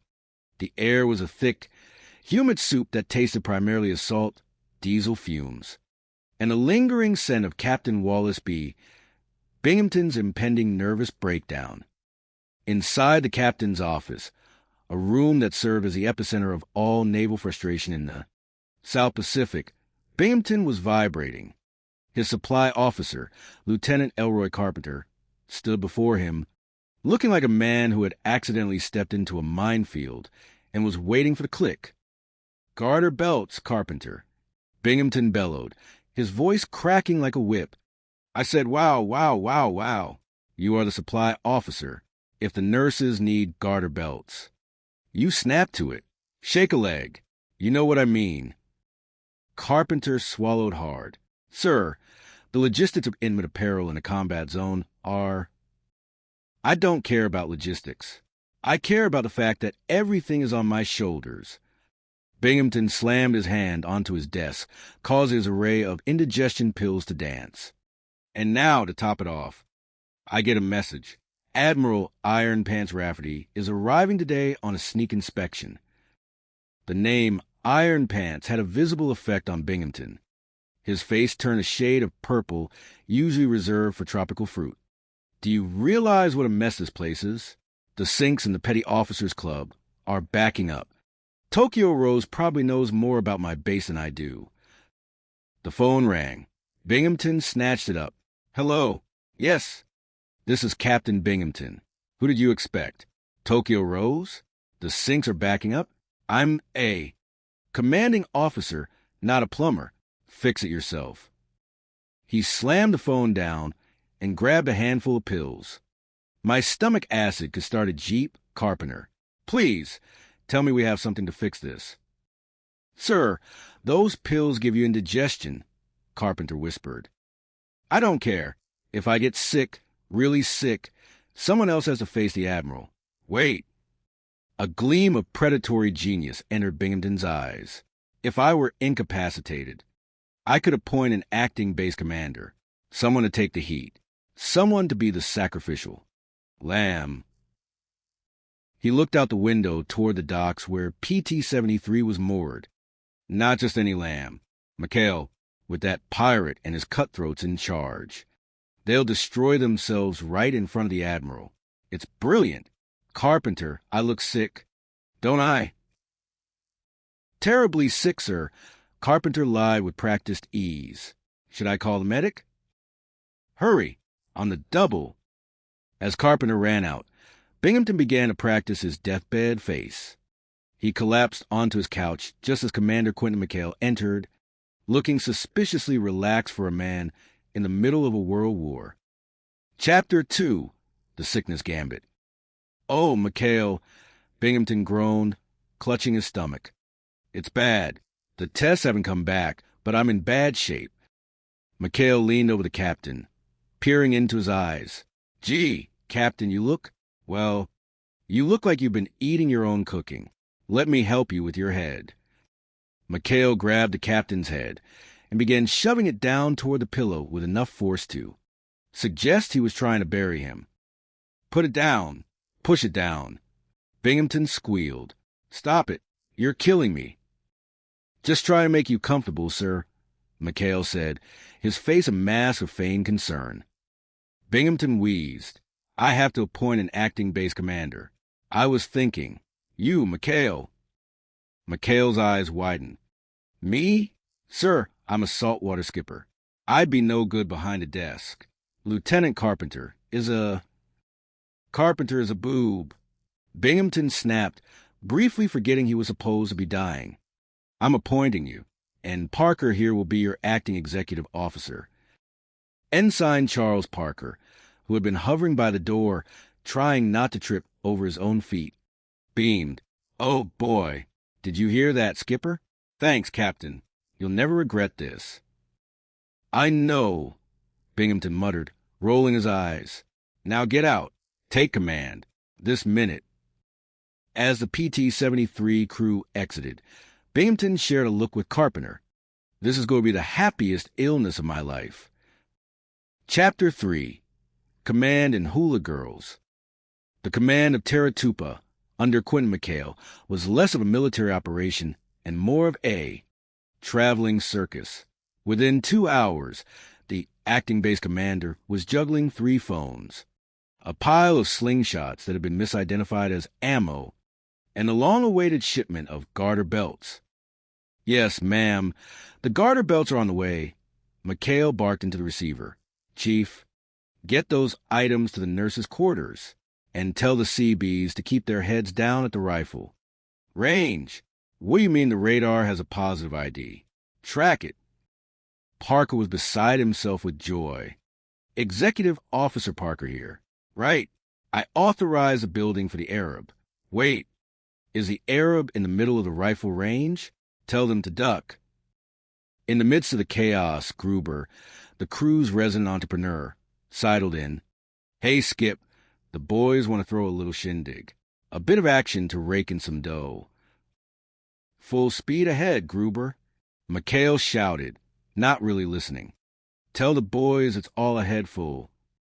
By the time Admiral Rafferty's plane touched down, the base had been transformed. The air raid shelter was no longer a place for safety. It was a Roman orgy-themed nightclub, complete with hula girls and illegal booze. Back in the hospital, Binghamton was practically vibrating with joy. The lost boys of Peter Pan Island didn't let me down. Carpenter, they've turned this place into a regular den of iniquity. When I tip off the Admiral, McHale's career is going up in smoke. But the plan hit a snag. Nurse Wilson, under orders from a concerned Binghamton, had invited McHale for a swim just as the Admiral arrived. McHale realized the trap instantly. Iron Pants is coming, and Binghamton is sitting pretty in the hospital. McHale's brain worked at torpedo speed. Gurley, you better get out of that suit. We got work to do. Chapter 4, The Inspection of Iron Pants. Admiral Rafferty was a man who lived up to his nickname. His uniform was so starched it could have stood up on its own and conducted a court-martial. "Welcome to Terratupa, sir," McHale said, standing at stiff attention. "Acting Base Commander McHale at your service." "And Ensign Parker, Executive Officer at your command," Parker added, accidentally saluting with a lei still around his neck. Rafferty squinted. "What the devil is that thing around your neck, Ensign?" "An old native custom, sir." McHale interjected. "Welcome ashore. Piranha, come on my way."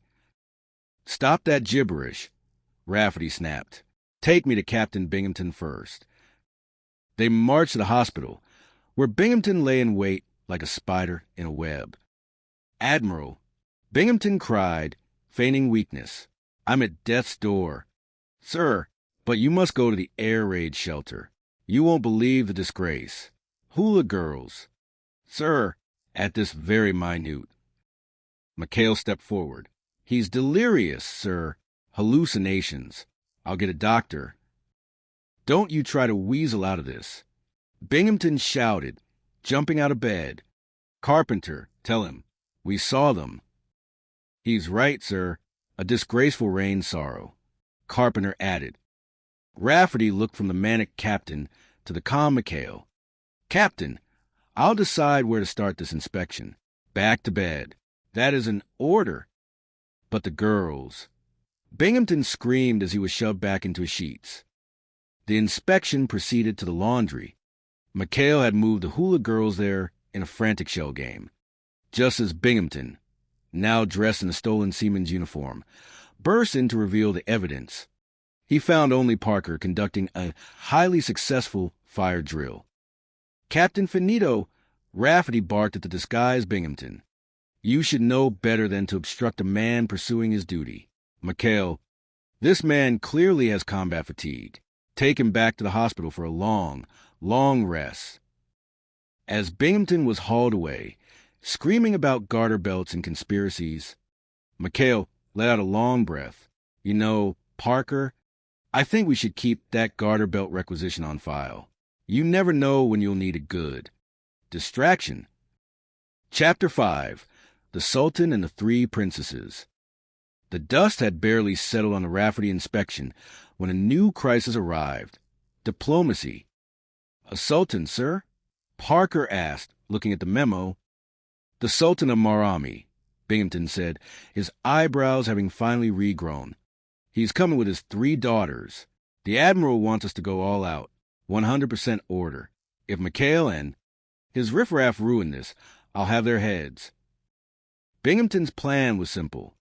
Send McHale on a fake reconnaissance mission to Aku Aku, a deserted strip of nothing, while he hosted the royals. But fate, as always, favored the 73. The Sultan's plane developed engine trouble near McHale's boat. "Greetings, Your Highness," McHale said as he pulled the Sultan and 3 veiled women onto the PT-73. "I am Quentin McHale. You are now under protection of the U.S. Navy." The Sultan, a man of refined tastes and a surprising love for high-speed naval vessels. Was impressed. Interesting craft, Commander. If my country had a navy, I would want a fleet of these. By the time they reached the base, the Sultan was practically best friends with McHale. He even insisted on steering the boat, nearly ramming a dock in the process. Binghamton was seething. Your Highness, I am Captain Wallace B. Binghamton. I trust you had a safe voyage. Yes, the Sultan beamed. Thanks to your Commander McHale, a most efficient officer. The dinner was set. Binghamton, desperate to reclaim the spotlight, invited the Sultan to a gala. But the 73 crew, restricted to base, had other plans. Gruber had arranged a date with one of the princesses, Siri. To facilitate this, he had the crew distract Ensign Parker with a machine gun nomenclature drill. Now, men, Parker said, wearing a blindfold to prove his expertise. This is a .50 caliber machine gun. First, we disengage grip control A. While Parker fumbled with the gun, the 73 boat was borrowed for a romantic cruise. Chapter 6, The Dance of the Impostors.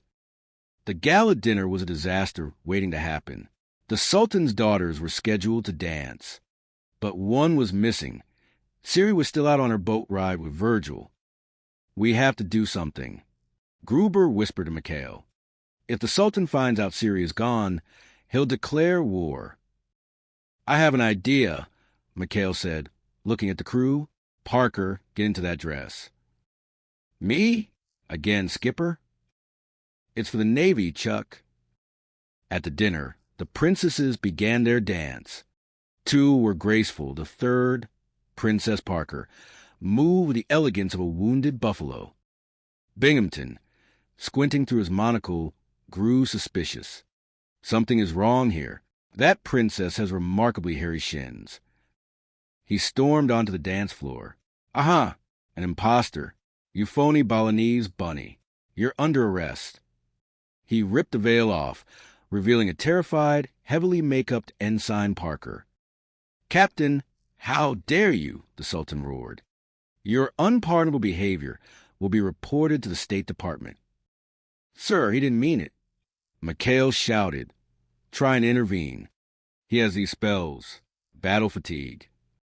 The Sultan stormed out, leaving Binghamton holding a sequin veil and a very confused ensign. Why me? Binghamton sobbed. Why is it always me? Chapter 7, Nitrous Oxide and Heroism. The pressure finally got to McHale.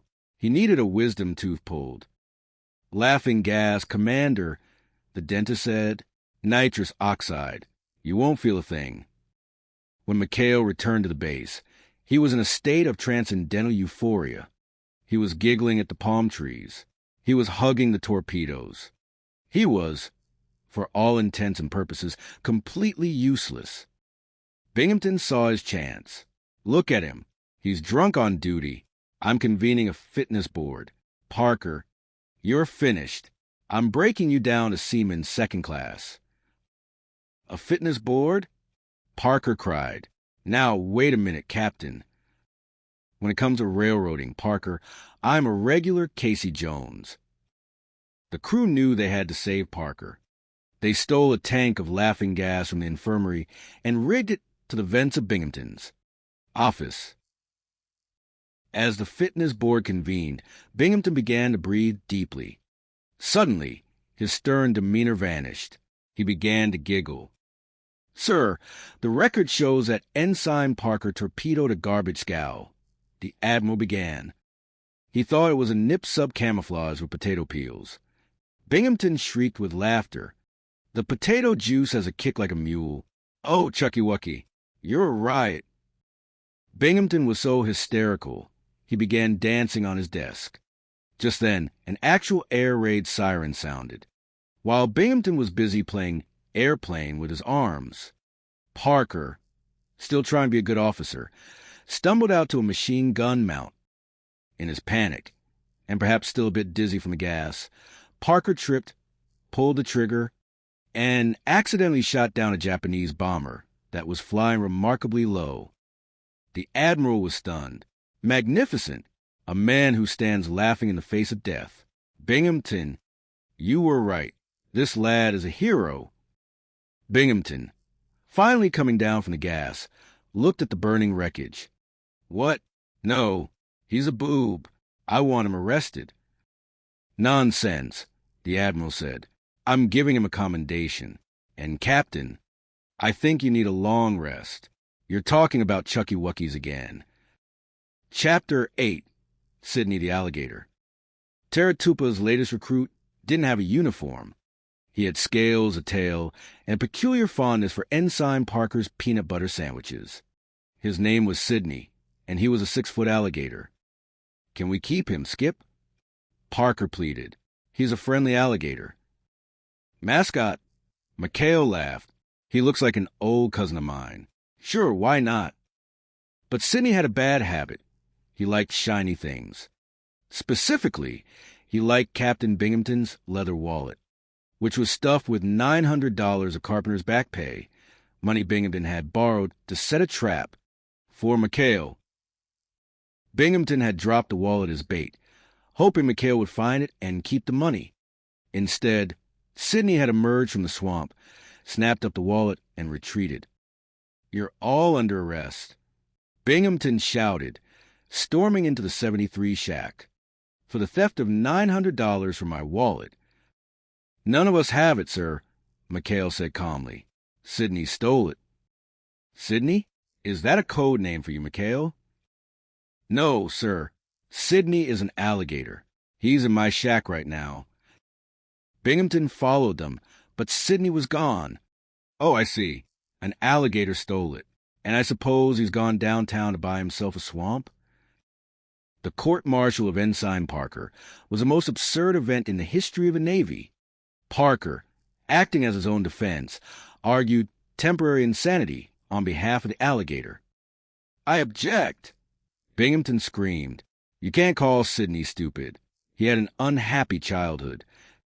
Just then, the doors to the courtroom burst open. McHale and the crew marched in, leading Sidney on a leash. The alligator was still clutching the leather wallet in his teeth. Exhibitor for the defense. McHale announced, Open up, Sidney.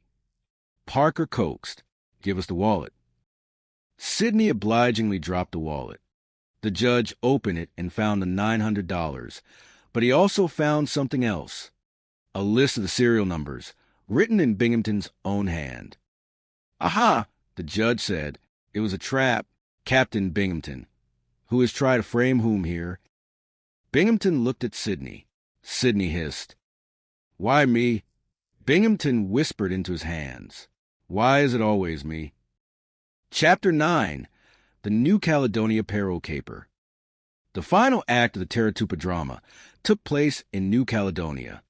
Binghamton, desperate for a win, had assigned McHale to pick up the base payroll, $62,000 in small, unmarked bills. Take the shortcut back to the boat. Binghamton had instructed Parker over the radio. Past the gambling casino, just before the racetrack. It was a setup. Binghamton hoped they'd be tempted. But Parker actually managed to get robbed by real crooks. $62,000? McHale gasped when a bruised Parker returned. What happened? I saw a girl's ankle. Skip. She had a heart-shaped birthmark. The crew spent the next 6 hours scouring the bars of New Caledonia for a woman with a specific ankle birthmark. It was like Cinderella, but with more beer and less glass slippers. They finally spotted the suspects, 2 local thugs and a woman in a green dress, heading for A, warehouse. Just as McHale and the boys closed in, Binghamton and Carpenter arrived in a jeep, convinced McHale was the one who had swiped the dough. I've got you this time, McHale. Binghamton shouted. Not now, Captain. McHale yelled, points toward the warehouse. The real crooks are getting away. A chase ensued through the streets of New Caledonia. The crooks ducked into a small fort, where an old ornamental cannon stood on the ramparts.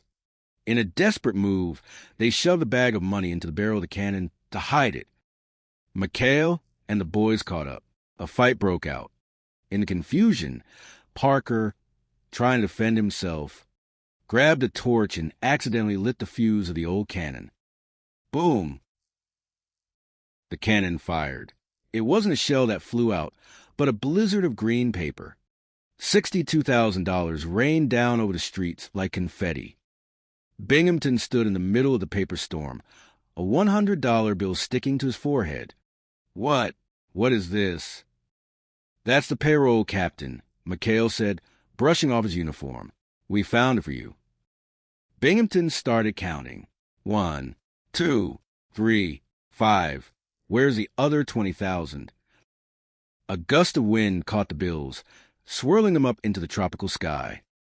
The breaks of the game, Captain. McHale smiled. The breaks of the game. As the PT-73 roared back toward Taratupa, leaving a weeping Bingham behind on the pier, Parker looked at the sunset. You know, Skipper, Parker said, biting into a peanut butter sandwich. I think I'm really starting to get the hang of this Navy stuff. McHale patted him on the back. Just keep your eyes off the ankles, Chuck. Just keep your eyes off the ankles. The end. The Pirates of Taratupa, The Misadventures of Point 73. Chapter 1, The Acid Test and the Garter Belt Crisis. The heat on Taratupa Island didn't just hang in the air. It sat on you like a wet wool blanket that had been soaked in diesel fuel and regret. In the center of this tropical purgatory stood the office of Captain Wallace B. Binghamton, a man whose primary contribution to the war effort was a blood pressure reading that could power a small city. Binghamton stared at his supply officer with the kind of look usually reserved for someone who had just admitted to being a double agent for the Axis. Garter belts, Binghamton whispered, the words tasting like copper in his mouth. Wow, just wow. You are the supply officer here, Carpenter. If the nurses need garter belts, then you snap to it. You shake a leg. Everything is on my shoulders. Sir, I'm trying, Lieutenant Carpenter stammered, his eyes darting toward the door as if looking for an escape route that didn't involve a court-martial. Binghamton ignored him, pacing the floor like a caged tiger in a sweat-stained khaki uniform. I just got a message from a pal of mine at Comfleet. Admiral Iron Pants Rafferty is arriving today on a sneak inspection. Do you realize what a mess this place is in? The sinks in the petty. Officers' Club are backing up. The grass is overgrown, and my men are essentially pirates. The phone rang, a shrill, mocking sound. Binghamton snatched it up. Hello. Yes. This is Captain Binghamton. Who did you expect? Tokyo Rose? The sinks are backing up? I'm the commanding officer, not a plumber. Fix it. He slammed the phone down and clutched his midsection. My stomach acid could start a car, Carpenter. Give me those pills. Please, sir, take it easy on those, Carpenter pleaded. They give you indigestion. I don't care. I just don't care anymore. Binghamton roared. Then a sudden, devious stillness took hold of him. A spark of sinister genius flickered in his eyes. Wait, if I were sick, really sick, I could appoint an acting base commander, someone to face the admiral while I'm safely tucked away in the infirmary. Carpenter nodded slowly. Absolutely brilliant, sir. But who would be foolish enough to take the fall? Binghamton's smile was a terrifying sight. Not Julian. Not you, Ninny. McHale. With Quinn and McHale and his cutthroats in charge. They'll run wild. They'll destroy themselves right in front of the admiral.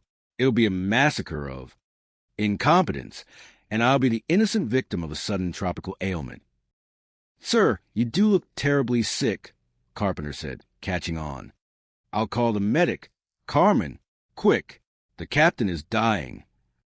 Binghamton collapsed onto his desk with theatrical groan. Oh, Carpenter, I think I'm going to faint. Catch me. Carpenter didn't move fast enough. Thud. You stupid no-shot. Binghamton hissed from the floor. You didn't catch me. Chapter 2, The Acting Commander and the Air Raid Orgy. Commander Quentin McHale entered the infirmary with the relaxed gait of a man who owned the island, and everyone on it. Behind him trailed Ensign Charles Parker, a man whose uniform always looked 2 sizes too large, and whose nerves were held together by scotch. Tape. Oh, McHale. Binghamton moaned from his bed, a wet cloth draped over his forehead. I'm in bad shape. The doctors are baffled. I have to appoint an acting base commander. I was thinking of Carpenter, but he's a boob. Yes, sir, a total boob, Parker chimed in helpfully. So, McHale, Binghamton continued, suppressing a grin. I'm appointing you, and Parker here. You're the acting executive officer. Parker's eyes went wide. Oh, boy, did you hear that, Skipper? Acting exec. You won't regret this, Captain. I know, Binghamton whispered. Now get out. Take command. That's an order. As soon as they left, Binghamton bolted upright. Carpenter, it's working. They've already started. They've turned Taratupa into a Roman orgy. Hula. Girls, booze, everything. When Iron Pants lands, McHale is finished. Meanwhile, at the office, McHale was realizing the weight of Crown. The phones were ringing off the hook. The sinks are still plugged, Chief. McHale shouted into the receiver. What do you want from me? A get-well card. Get a plunger. Parker ran in, clutching a box. Good news, Skipper. We found the garter belts. I'll send them to the nurses' quarters right away. Great, Chuck. Now, what's this about the CBs building an air raid shelter in the middle of the rifle range? Tell them to keep their heads down. Chaos was a natural state of McHale's Navy, but this was a new level. The crew of the PT-73, led by the ever-opportunistic Gruber, had decided to celebrate McHale's promotion by throwing a shindig. The skip said all ahead full. Gruber told the boys, open up shop, bring in the girls, music, action. By the time Admiral Rafferty's plane touched down, the base laundry had been converted into a casino. The air raid shelter was full of hula dancers, and the garter belts were being used as slingshots. Binghamton, dressed in a bathrobe and pretending to be at death's door, waited for the explosion. He tipped off the Admiral about disgraceful conduct in the air raid shelter. Admiral, you won't believe it, Binghamton wheezed. Hula girls in the bomb shelter. It's a madhouse. Rafferty, a man with a face like a hatchet, marched to the shelter, but McHale was faster. He had gotten wind of the inspection and managed a frantic cleanup. When the Admiral opened the door, instead of hula girls, he found the crew of the PT-73 engaged in a high-intensity emergency fire drill. What is the meaning of this? Rafferty barked. Training, sir. McHale shouted. We don't want to be caught unprepared. Binghamton's jaw dropped, but the girls, they were right there. Captain, Rafferty said, his voice cold as ice, I think you've been in the sun too long. You're having hallucinations. Get back to bed. McHale, you're doing a fine job. Proceed. Binghamton screamed into his pillow. Chapter 3. The Sultan and the Princess Impostors. Peace never lasted long on Taratupa. A week later, Binghamton was back in uniform, his eyebrows still twitching from his last defeat. A sultan, Carpenter. The Sultan of Marami is coming, with his 3 daughters. Binghamton was practically vibrating. The Admiral wants an impression. 100% order. If McHale ruins this, I'll run him through. To ensure McHale stayed out of the way, Binghamton ordered the PT-73 on a pointless reconnaissance mission to Aku Aku, a deserted strip of sand. But fate, as always, had a sense of humor. The Sultan's plane developed engine trouble and was forced to land near Aku Aku. McHale and his crew rescued the Sultan and the princesses. Greetings, Your Highness, McHale said, bowing. I am Commander McHale. We are here to serve you. The Sultan, a man of immense dignity and even more immense temper, eyed the crew. These men, They can be trusted with my cargo. Oh, absolutely, sir, Parker said, accidentally knocking over a crate. Wowie, wow, wow. Look at those girls. Like a chicken, the Sultan roared. The next man who debases the dignity of the princesses will answer to me. By the time they reached the main base, the Sultan was charmed by Mikhail, mostly because Mikhail let him drive the PT-73. Binghamton, seeing his chance to shine slipping away, insisted on hosting a royal dinner. Your Highness, allow me, Binghamton said, bowing so low his medals clinked on the floor. I am Captain Wallace B. Binghamton. I trust you had a safe voyage, despite Mikhail. The dinner was a disaster waiting to happen. One of the princesses, Siri, had sneaked off for a boat ride with Virgil. Panic ensued. To cover for the missing princess, Mikhail did the only logical thing. He dressed the crew's brawniest sailors in veils and gowns.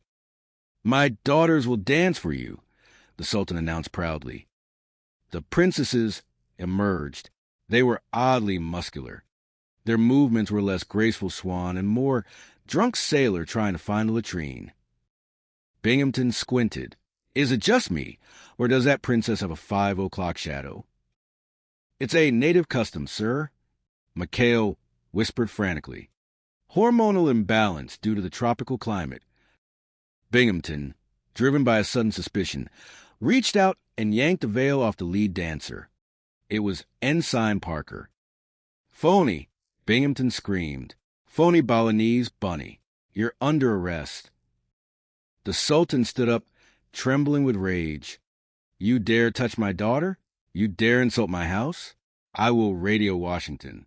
I will raise your Pentagon. Wait, Mikhail yelled. Your Highness. It's a misunderstanding. The captain, he has battle fatigue. He thinks everyone is a sailor. The Sultan left in a huff, and Binghamton was left holding a handful of silk and a very angry letter from the State Department. Chapter 4. Laughing Gas in the Jinx Boat. The pressure was mounting. Binghamton decided to convene a fitness board to finally boot Parker out of the Navy. One look at this goofball's record, and he's finished. Binghamton gloated. July 16th. He shot down a target plane during a drill. August 1st. He torpedoed a garbage scow because he thought it was a nip sub camouflage with potato peels. Mikhail knew he had to act. The crew managed to get their hands on a tank of nitrous oxide, laughing gas, from the base dentist. If we can get Binghamton into a happy mood, Mikhail explained, he'll cancel the board. He'll be so hysterical he'll promote Parker to admiral. They pumped the gas into Binghamton's office through the window while he was reviewing Parker's. Dismal file. Slowly, the captain's scowl began to soften. A chuckle escaped his lips, then a giggle, then a full-throated, maniacal laugh. Potato peels! Binghamton roared, tears streaming down his face. He torpedoed a garbage scow. That's the funniest thing I've ever heard. Parker, you're a riot. Chucky Wucky, come here. Sir, Parker asked, terrified. I love you, Chucky Wucky. Cancel the board. Send a message to Comfleet.